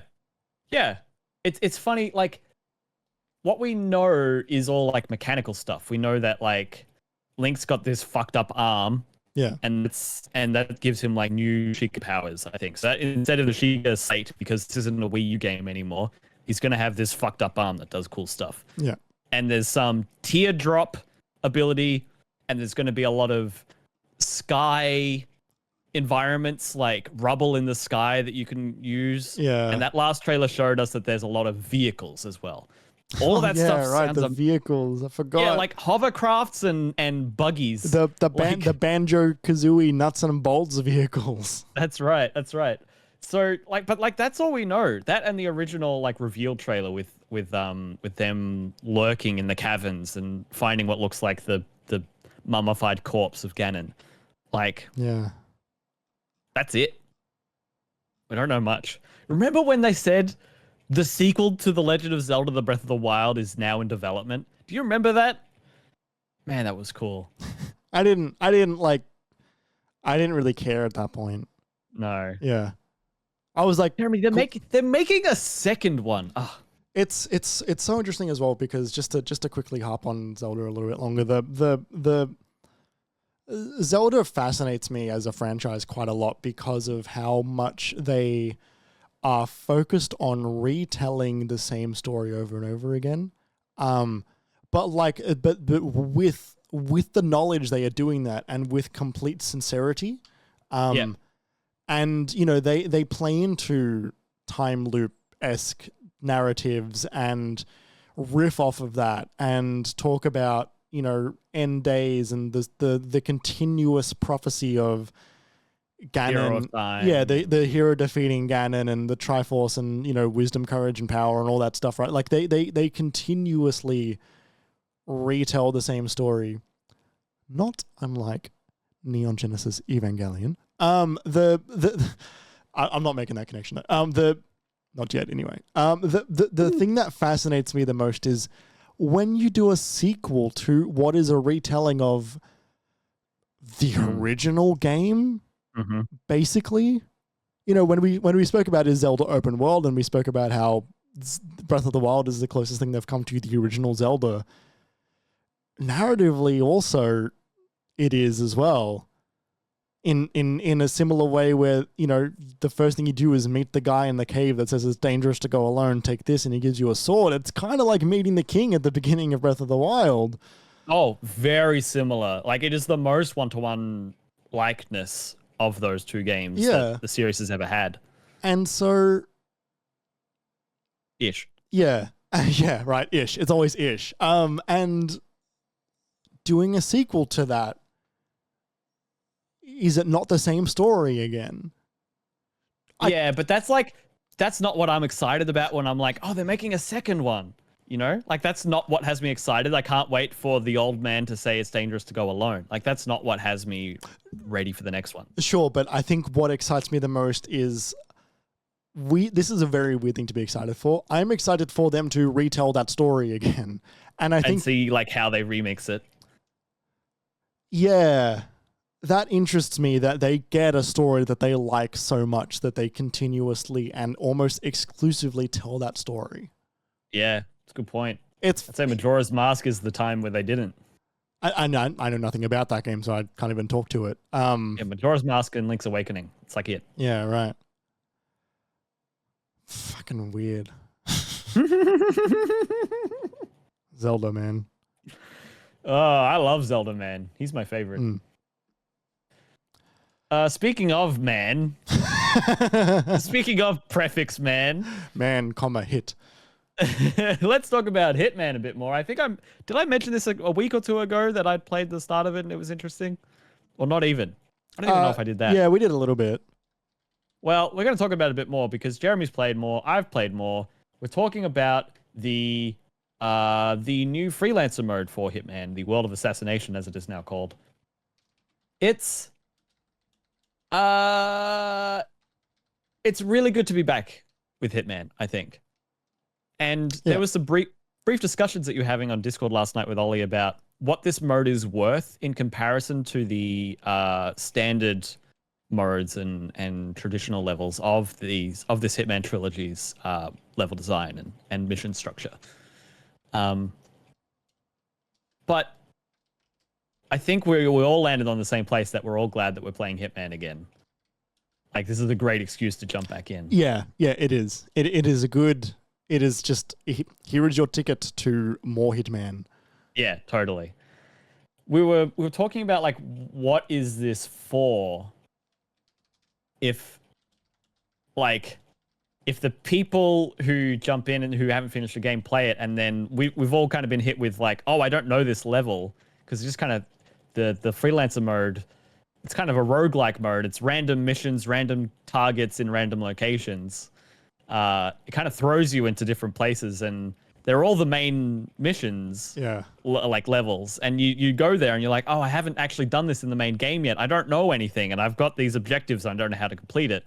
Ollie was saying that it made him just want to go back and get to know the levels a bit more before he went with that mode. But yeah, you're also wondering about like, how like what are the legs on this mode? Does it have that much progression? Like, yeah, you just kind of do a bunch of objectives and you kind of get the picture. It's fascinating because it makes complete sense. Yeah. like as a structure of a game mechanically, it makes complete sense because it's all about it's a sandbox, right? And making a roguelike out of that sandbox works. Yeah. very well. Very, Because very they've well. spent so long making different outfits and different NPCs and so many different weapons and items and Yeah, like it is a this is an official randomizer for Hitman, right? You know, yeah, yeah. like this is just what that is. And as someone who has played through all of the levels, like, and I understand how they all work, at least at a base level, being thrown into a random corner of that level with a whole lot less than what you usually would have is really interesting. Mm. But it is a randomizer all the way in terms of, like, it will sometimes just fuck you. Yeah. But like I was playing the other day and I got thrown into, I don't even remember which level it was, but I was basically in a courtyard in front of a very high security facility and everyone there had guns. Yeah, the third level from the first season, the Yeah. one with the military compound. And Yeah. is that Marrakesh? I don't remember. Right. It basically, like, I was fucked from the get-go. I had no idea what to do. I had no weapons. I had, like, I think I had a poison pills. Yeah, and like the door was locked and you didn't have a lockpick or a crowbar. Yeah. And so what I did was like, well, what can I do? Well, this guy likes the sound of this window. I'll hide under the window frame and I'll hopefully be able to pull him down and knock him out in one fell swoop. And he got close to the window, saw my dinky bald head poking up, and then shot it. And I died. Yep. Saw my barcoded brain all over the place.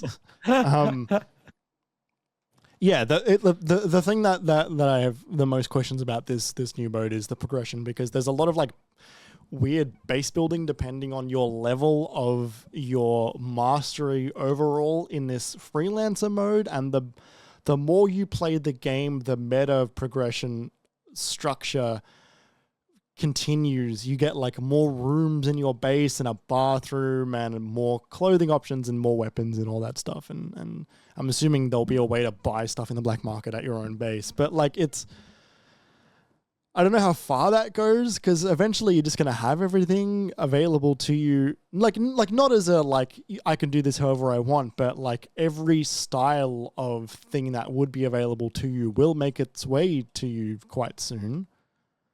Yeah. What do you do? Yeah, it's fascinating. And I love the idea too, because it's like you start in this bunker. I got to like mastery level like 6 or 7, and they were like, oh, you unlocked the staircase. I'm like, oh, that's weird. Where does that go? And you walk up the stairs and you press the button, and then you're in a house. And you spent all of this time in the safe house in this bunker. It's like a doomsday bunker. Yeah. And then you walk into this house, you walk into this kitchen, and there's a glass of wine sitting there, and you can change the music, and it's gorgeous, gorgeous sunset outside. And I love the idea that he's been locked out of his house until he did a couple of missions. But like more than that, all of the doors outside is like unlocks at level 12. And it's like, oh no, you can't go outside until he does well enough in his hits. Like, poor guy. But yeah, all of that stuff is there. It's like, oh, you can't unlock the gym until level 18. And a lot of the time it doesn't actually do anything, but it means that it'll give you like a random item that you can bring into a level. Like the stethoscope in the sick bay, you could bring with you as a fiber wire. Right, okay. Yeah, there was a newspaper in the toilet, which you can throw at an enemy to distract them, basically. Yeah, and that's important because with this mode, any gear that you take with you on a mission from your inventory, from your fancy like weapon wall or your poison briefcase or your lockpicking set, whatever, anything you take with you, if you die on a mission, you leave all of that behind. You lose it. Yeah, it's persistent. But all of the stuff that's in those rooms is there every time you go back. So you can always find the stethoscope there as a fiber wire, or you can always find the newspaper there as a blunt object to throw at someone and knock them out, I guess, which is hilarious. Yeah. And I imagine, so you just get more of that stuff. It's annoying, like, if you want to take more of those things, you got to run to all the different rooms. It's like, I need the soda can from over there. I want the stethoscope. I need to go up to the gym to get the dumbbell or whatever it is they put in that room. It is a bit strange, but it is funny. So the mastery level goes all the way up to 100. The latest things I've seen, like, unlocks at is like level 30, and it's a lot of like cosmetics, like, you can change the way your corridor looks or the music that's playing in the house, like at different levels. Or you can carry more with you, so you can be more heavily armed as you leave the safe house, the higher your mastery level is. Yeah. Yeah, it's strange. The other thing that's funny as well is they give you all of the objectives at the start, but a lot of them you need equipment for to pull off, like poison or specific weapons. So I'm not doing any of the weapon ones right now because I don't have any weapons at my safe house, and I don't have enough money to buy enough of the weapons to pull off all of the objectives mid-mission. So, like, I'm not picking that train of I'm not picking that style of mission anymore. So I'm going lots of the like the accident prone ones or the stealth ones where it's like don't get seen on camera. And I figured something out after we stopped playing. Okay. It's not just about getting the target. It's about going on a scavenger hunt in those other missions as well. It's about to get money. No, to get items. It's about resource gathering as well. It's about going through like, oh, like I'm in the other side of like, you know, I'm in the upstairs area of the Paris thing right now, but if I go down to the basement, I know there's like a fire axe and a you know, I'm sure there's a screwdriver down there and some other stuff. You know, I need to So something to keep in mind is many of the items in the freelancer mode are taken out. Like you're not going to find anywhere near the frequency of items sure. that you do in the main modes, but also a lot of those common items like hammers and wrenches and screwdrivers and like ceramic busts, they won't be a part of your equipment because they're common items or whatever. So you don't hang on to those. Oh, most really? Of the time. There are some that you can find, right, but most of the stuff that you can find, you don't hang on to. I see. Interesting. Yeah. I kind of wish it was your entire inventory. I kind of wish it was like a...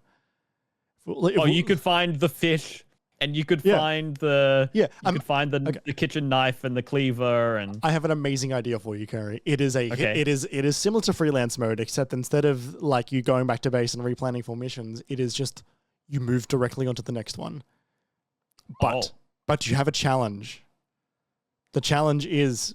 At the very beginning, the campaign you are doing is you are avenging the death of a father, and you have been contracted by the child of this father, right? And the knife that the father was killed by was a letter opener that has his name engraved in it. Okay. Yep. The child has hired you to take out the top leaders of this organization that has killed the father, but he wants you to know who did it and where the revenge is coming from. So he gives you the engraved knife or engraved letter opener, and it is your job to take that with you and kill every single one of them with the same weapon. Yeah. All 6 of those missions, you need to kill them with that weapon and show it to them, so they know that who is revenging. So like a vendetta target, a vendetta contract or something. Yes. Yeah, that's interesting. Yeah, it does remind me a bit of the escalation contracts. Kinda, but I think those are only on one level. Yeah, and it's like how it escalates on each level. Yeah, no, that's interesting. Yeah. I had a really fun moment yesterday. I just saved up enough money to where I could buy one of the more expensive items from the shop for that level. Mm-hmm. And it took me to the Maldives. And so we're on this beach resort, and there's this guy who I've got to get, and I've got the secondary missions are like do not pacify, all doors stay locked, so you can't break open any doors, you can't unlock any doors, and don't get spotted. Mm.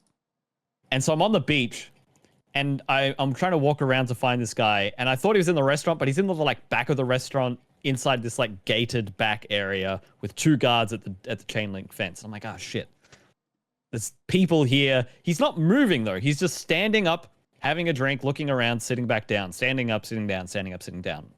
And I'm like, oh well, this is interesting. I'm like, well, let me figure this out a bit more. I'm like, oh, the shop guy's down there, just on the beach. I'll just go talk to him. It's like, oh, there's cool stuff here. Let me see. Oh, I can buy the sniper rifle. And so I exit. I'm like, it's a shame. As soon as I buy that, it's going to be too big on my back and I'll be spotted immediately.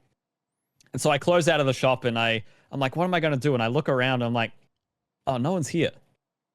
It's just me and the shop guy. And the shop guy won't rat me out. So I go back and then I look at the target, and I have direct line of sight to the target from the shop guy. Yeah. The gears are The turning. shop guy's he's just a guy in board shorts on the beach next to a boat. Yeah. And that's like, and out in the ocean is the end of the level. Yeah. And so I buy the sniper rifle, and it comes in a briefcase, so I'm not even spotted immediately, which is great. And so I start pulling it out, and I hear the like, you're being noticed sound, the like, it's going up, the like, yeah. And so I start putting it away, like just in time. And then like a lifeguard who's like sprinting, who's like checking the beach, is like running up and down the beach, and he's getting closer. So he was who was going to spot me. So I put it away. He runs away. Another lifeguard comes close by and is like, oh, I'm looking out on the beach. I'm like, oh, I'm just going to wait for this lifeguard to go away. They go away. I'm like, all right, time to get out the sniper rifle. I get it out. I look straight down the range, straight down into the island. There's my guy. I shoot him in the head once. There's my guy. I put it back away in my briefcase, and I fuck off. And like, it wasn't even that hard. Yeah. You know, it wasn't even that set. I didn't have to go to the sniper tower. I didn't have to like call them to go to the thing. It was just like, I think I could do this. Yeah. And I did. I think this mode its strength is a lot of those moments. Like I had one where like it was on the Knives Out Dartmoor, yeah, the Knives Out mansion, and it spawned me like in the garden, out the back, and my target was in the garden out the back, and it's a hedge maze, and so I just like wandered in, knocked out some guy to grab his outfit, so I could so I could just stand up and walk around.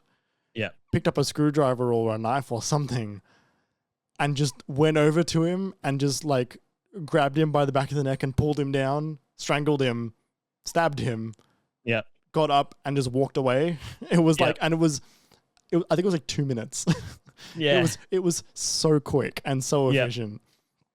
But and like it feels like antithetical to what those missions are all about, because those missions are so elaborate in the main game. Yeah. But it feels fun to just see what you could do to improvise. It feels comical it was that easy. Well, most of that game feels comical a lot of the time, right? Oh yeah, but this felt comical like almost at the game's expense. That I was like taking advantage of the game as opposed to like playing into it. The other time was so at the end of every like chapter in a campaign, you get thrown into a level where there's about 6 or 7 suspects.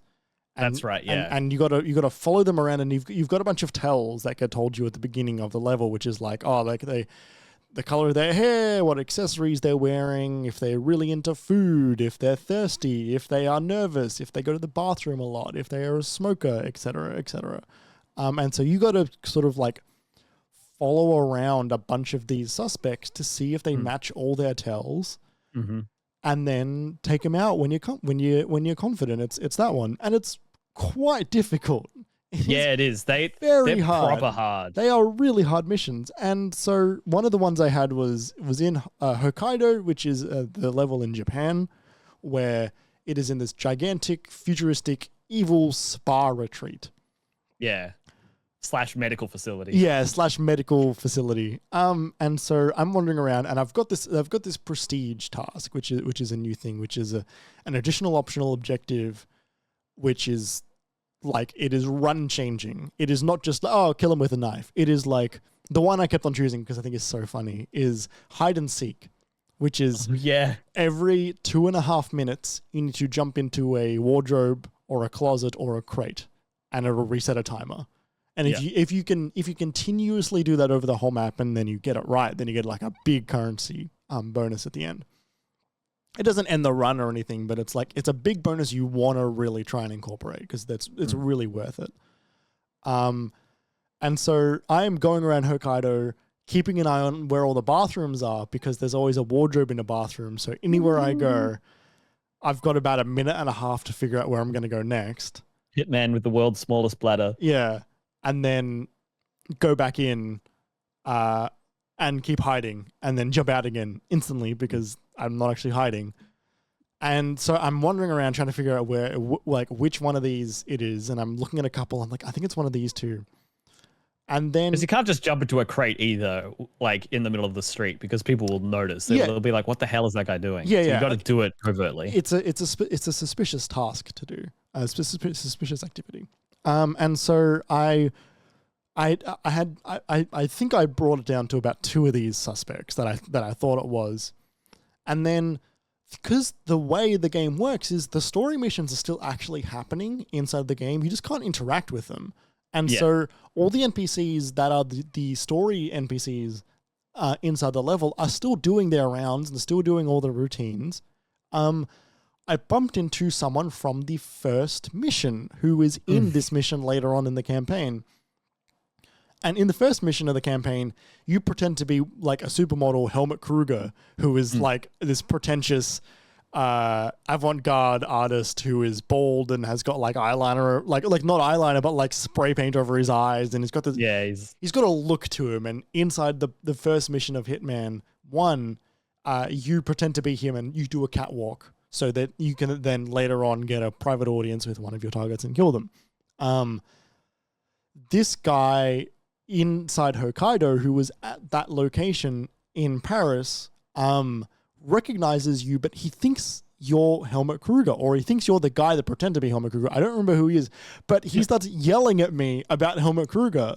And I'm like focusing on trying to find these suspects, and I am while also hiding, while also jumping into wardrobes every minute and a half, and I'm like also trying to just not get spotted by a bunch of people who recognize me as not on the level as one of the employees.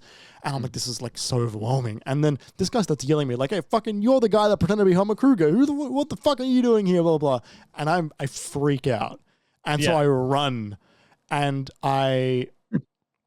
something happens. I either trigger an alarm or I kill the target when it's a lockdown, didn't they? Yeah, like all the targets started to flee, and if the target flees, then you failed the mission, and that can be run ending depending. And so I'm like, fuck. So I need to figure out what I'm doing right now, and I'm near an exit, and I see 2 targets go for that exit. I'm like, fuck, and so I just chase after one of them, and I'm like looking at him, going like, I don't know if this is you. This is not one of the 2 that I thought it was. Fucking.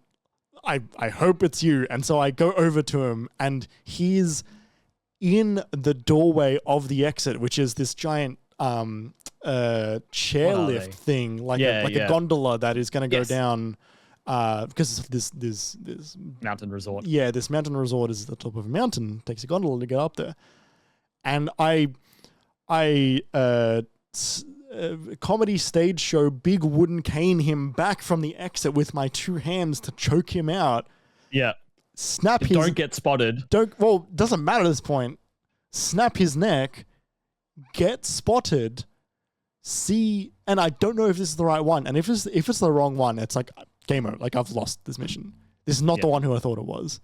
Snap his neck. I see the words target killed. And I stand up straight, and I enter the gondola he was about to go in, and I mission past. And that is get away scot-free. That's the only time I've done that. I have not passed that mission at all properly in any way, shape, or form. And that was the fucking funniest and most hectic way to have done it. Yeah. Fuck, what a cool game. It's so cool. It's so good. It's funny as well because, like, part of what keeps me away from Hitman is like I love sharing it. And so like there's 4 of us in our server playing it at the moment together, which is great. But also those missions, every time you play a new mission, it's hours of time to learn the outfits, the different items, to die and fail and reload a save, to see the different areas. There's always 4 or 5 or 6 different areas in the maps that you need different disguises to get into, different key cards to open the locked basement, to find the disease, the virus that you have to delete in Sapienza. Like, these missions are so complex that it's like, usually what keeps me away from them is I can't commit 4 hours into doing this one level. There's something so accessible about these little levels. Those suspects ones can be long because as you figure each one out, they can be like 45 minutes, but that's kind of it. Yeah. And so and the other ones can be even less. And I actually really quite like how how easy it is to jump in and out of both of those. Yeah, I think this is a really good.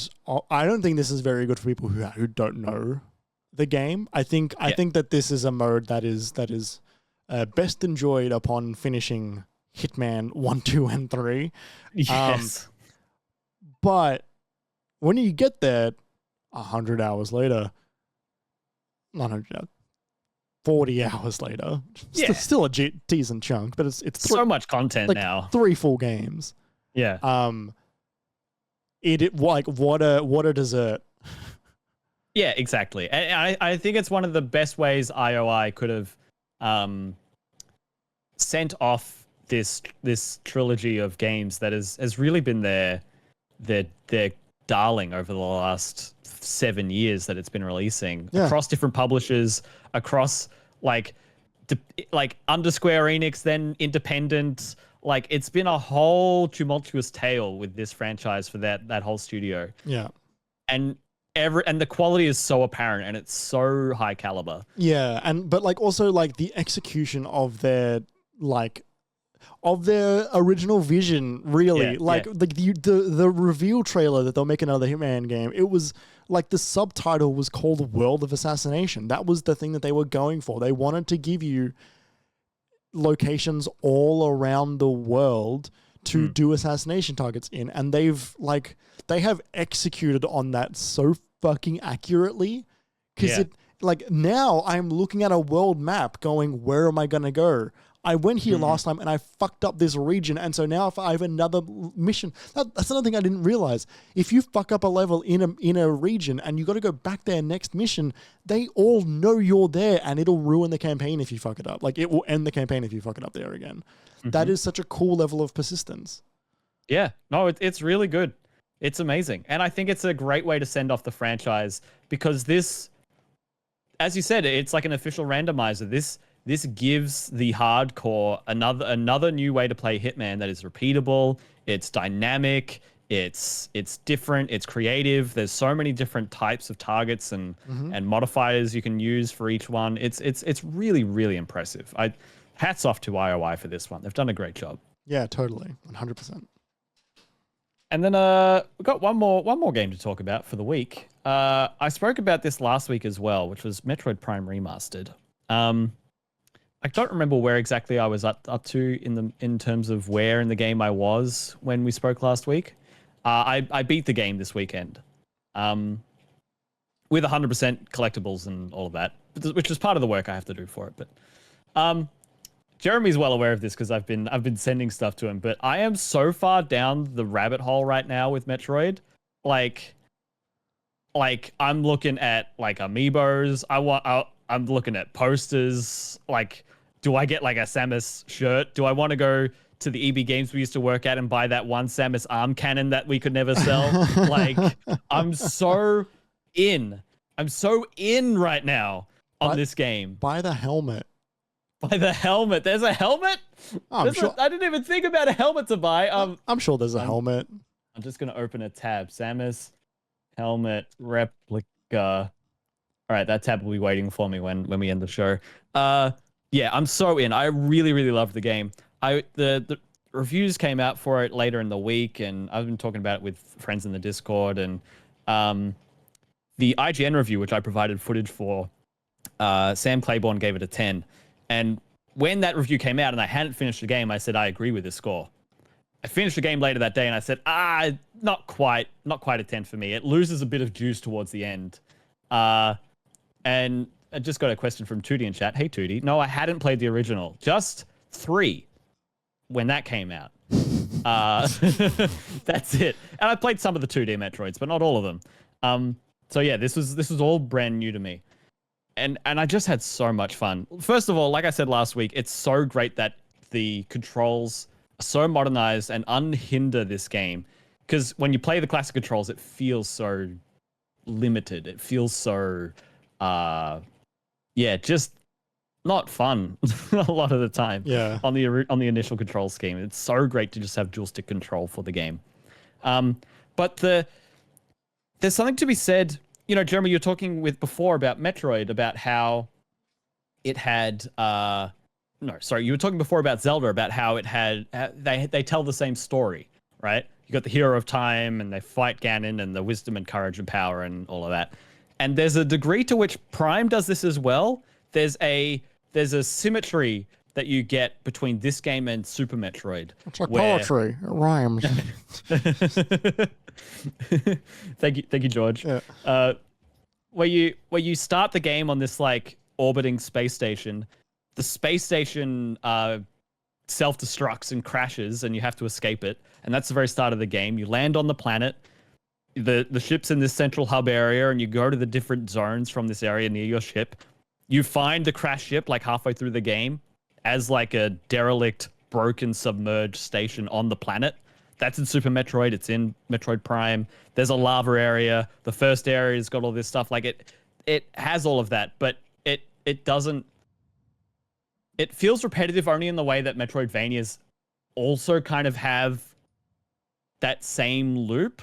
Like almost all Metroidvanias have that same loop of you start underpowered. It's what defines a Metroidvania. You start underpowered, you get more stuff. It allows you to go back to the old places with more powers and more abilities to be able to do more things and find more secrets and destroy the older enemies with ease and tackle new challenges and explore new areas.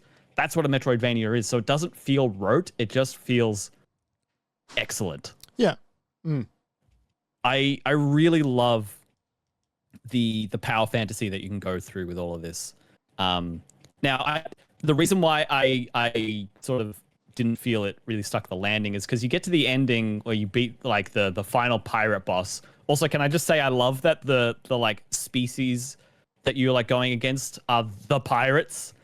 Like you read their like data logs and they're talking about phase-on like experimentation and like genetic mutation and they're like, oh yes, these subjects have taken well to phase-on injections where all previous subjects had to be euthanized. It's like dark shit.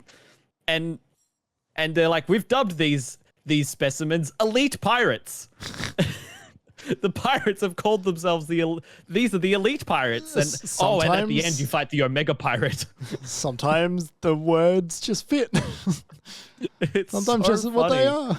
Like that's their race. Like that's their people. Pirates. Yeah. Space pirates is their people. Yeah. That's how they identify. It's so funny. But yeah, you get to the end of that, and then to get to the source of the phase-on, the source of the badness on the planet, you have to open this ancient Chozo lock with these 12 artifacts, a lot of which you can only find after getting 90% of the upgrades in the game. So all of a sudden you have to go across the whole map to find these 12 artifacts, these 12 Chozo artifacts, and that unlocks the thing. Because I was working to update a guide as part of my playthrough for this, I didn't really get stuck. I kind of went through and found them all. I think the game does a decent job of giving you hints. I think if I had come across this when I was 10 or 12, I would be really, really struggling. I would have really disliked it and probably maybe not finished the game even. Yeah. Like it would have been that one where I would have gone one area and been like, I get to the top of the space and it's the room it says and I can't find anything and what the hell, and turns out you need to look with your x-ray visor on the ledge below the final ledge and there's a secret door there that you could only see with, it's all of that random crap. Yeah, one of my coworkers played this game when, like way back when it came out, and he's like a little bit younger than me as well, and so I think he was about 7 when he was playing it, and he was just like, and he's playing it now, and he's like, I love this game now, like this game is incredible now. Back then, I had no idea what I was doing. Like it was so confusing to him back then. I feel exactly the same. Like, I feel like if I'd played this when I was any younger than 15, I would have hated this game. And when I played Metroid Prime 3 Corruption, I was like 12 or 13 and I stalled. I got to a point and I was kind of scared of the Metroids, but also I didn't know what to do. And it turns out the answer was just to scan a thing in one area. And that was it. And so, like, that frustration can be there. And then also the final fights, a lot of the bosses are they're too tanky. Like they're just spongy. And so that could take away from it. But the feel, like getting the ice beam and being able to freeze the like rocket pirates and just shatter them with missiles is so fun. And getting the plasma beam and just melting everything in your path is amazing. Jeremy, the different suit designs in this game are so fucking cool. they're so amazing, and it's just they're just Metroid suits. But then there's a Phazon suit, and I won't say anything more than that because if anyone plays the game, which everyone should do, like I will. Like it's I know it's on my list. It's on my list. It's high on my list, actually. Everyone should at least try this game. Like, if it's too expensive for you at 60, like the physical version's coming out in a couple of weeks. In a few months, I'm sure it'll be $10, $15, $20 on sale at some point. Buy this game and play it. Borrow this game from a friend. Play this game. At least give it a good few hours.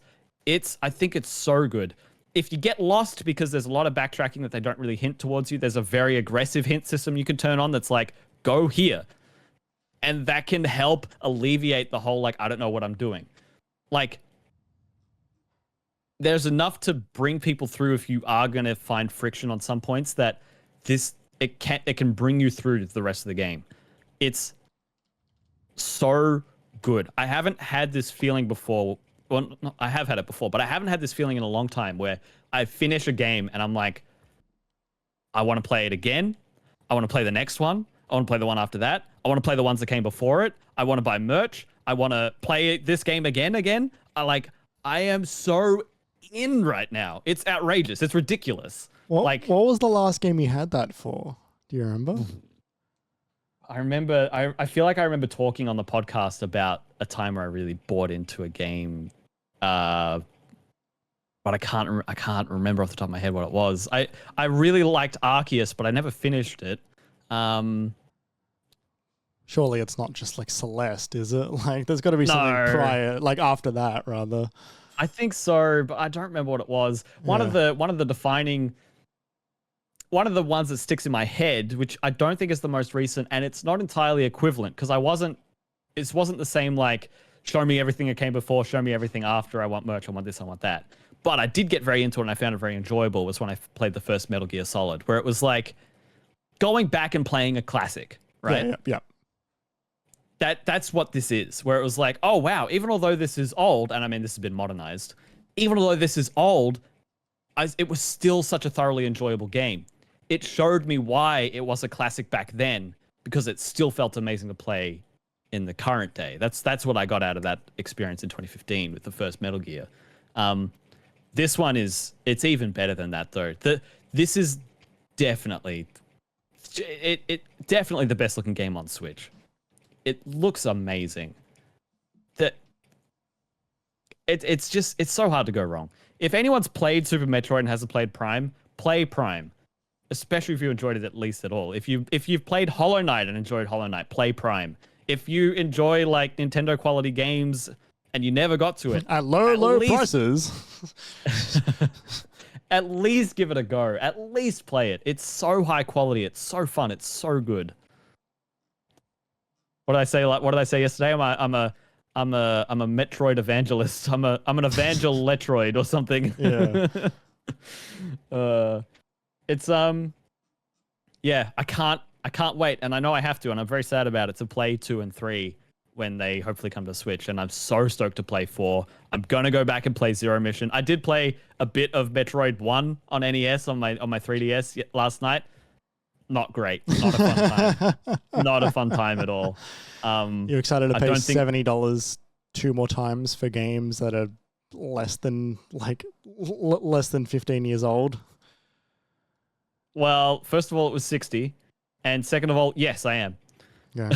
All right. Because you can't get the dual stick Metroid control scheme anywhere else. And you can't get it with this graphics either. Yeah, I know, but like I think that Metroid Prime 1 is going to get the most love, and 2 and 3 are just going to come out maybe almost like not as is, but they will come out knowing they don't have to do as much to it, and so they won't.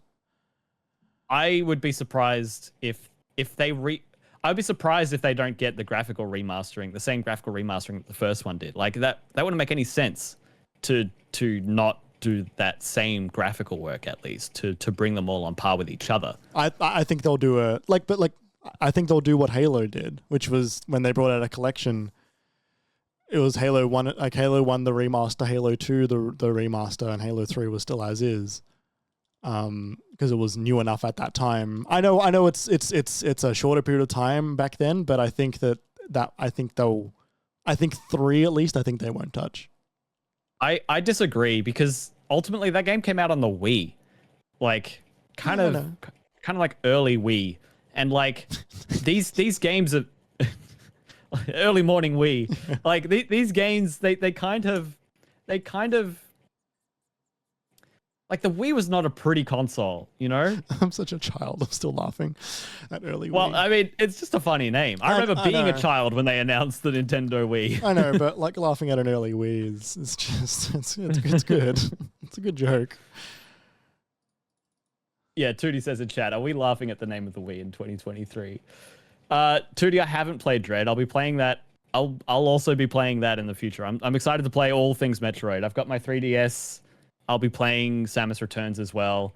I had to do work on it at the time, so I was spoiled for a lot of the discoveries. We are now both telling you to play Dread next. No, it's on the list. No, next.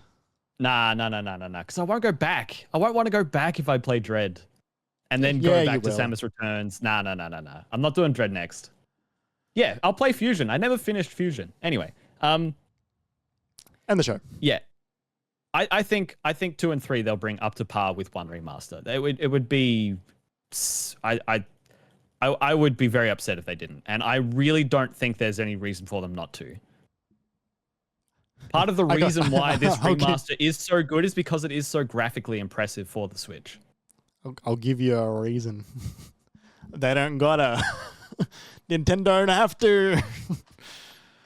It's not the kind of thing they would do, though. They've never done like a full Switch port version of something without updating it.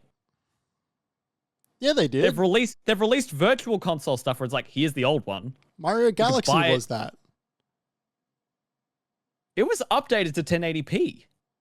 Yeah, but they didn't they gave it controls and increased the resolution of the render, but they didn't change the look of the game. But they also didn't release it on its own.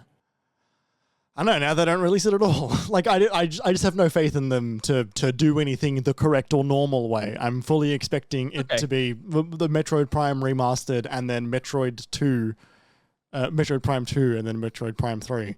Like, I have no faith that they'll do that properly.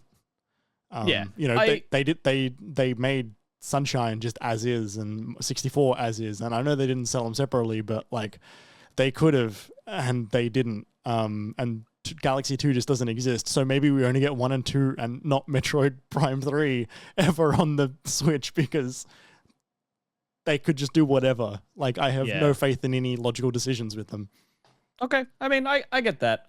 I'm not in that state of mind. I'm not feeling that way, but that's fine. This has me so like Metroid ready. I even want to play Other M. Watch Alien. Which is like, pardon? Watch Alien. It's not Metroid, Jeremy. It's the same thing. It's not the same, Jeremy. It's not Metroid. It's the same thing. You'll love it. That doesn't excite me in the least. If you're in it should, because it is really excellent and the exact same thing. Who's also saying it's the same thing. You will love it. There is never a better time to enjoy that movie than the state of mind you are currently in. I've seen Alien, not the movie, but I have seen it. I've seen the style and the mythos and it doesn't really excite me. Trust me. Just trust me to watch a 2-hour great. Maybe in a bit. Right now, I'm going to be focusing on other Metroids and not knockoff Metroid. Watch it. Knockoff Metroids. How dare you blaspheme. End this podcast now, you silly man. Yeah, I will. That was funny to say, though. Yeah, thanks for listening, everybody. Thanks for listening to my final rant here at the end of the show. And our emulation discussion at the start of the show. It's I think this is a good episode. I like when what we've been playing is just so like we're just so into it, we can just kind of ramble and just be excited about it. That's a good time. So thank you so much for getting to the end of the episode. We do really appreciate it. Make sure to listen to next week. Oh, Jeremy, what are we doing next week? We never decided that. Oh, really? Nope. Oh no! Well, we? everyone, we'll. Oh, I thought we did that. Maybe we did do that. I thought we did. We looked at our topics ahead of time. Fucking mate, no clue. Oh shit! Well, Well, we'll have something next week. We swears. Yeah. The best way to make sure you don't miss that episode, whatever it is to follow all of our socials at MiniMapAU. You can follow us individually too. Jeremy, where can they follow you on Twitter? At Obi1Jez. You can follow me on Twitter at KJPalmer_24. You can also head to minimap.com.au for absolutely everything else Minimap related, including the Minidisc podcast. Our latest one was on the Artful Escape. And our latest article published, which was Jeremy's Steam Next Fest list of games to check out. That was the last one. He's working on one for the MSI event he was at this week. And I'm working on, provided I have time, I've got a very busy couple of weeks coming up, but I also want to write something up for Metroid as well and how the controls revolutionize it. For those that are live with us here on Twitch, stick around. We're about to start the post show, go through Jeremy's MSI goodie bag, talk a bit more about Metroid and Alien maybe. For those of you listening later, make sure to give us those oh-so-tasty 5-star ratings. It helps out a lot. And consider joining next week for the live show. It's a really fun time. Lastly, if you wanted to, you can also support us on Patreon. If you want to help keep the mics and lights on, you can do that by heading on over to patreon.com/minimapau. And for $5 dollary dues, you'll get 24 hours of early access for all episodes of the MiniMapCast. You'll also be able to access the MiniMapCast post shows after the fact if you want to see something that happened there, as well as other E3 shows that we're going to be working on, all while helping us out greatly. That's going to do it for this week. Thank you so much for listening. We'll see you next time.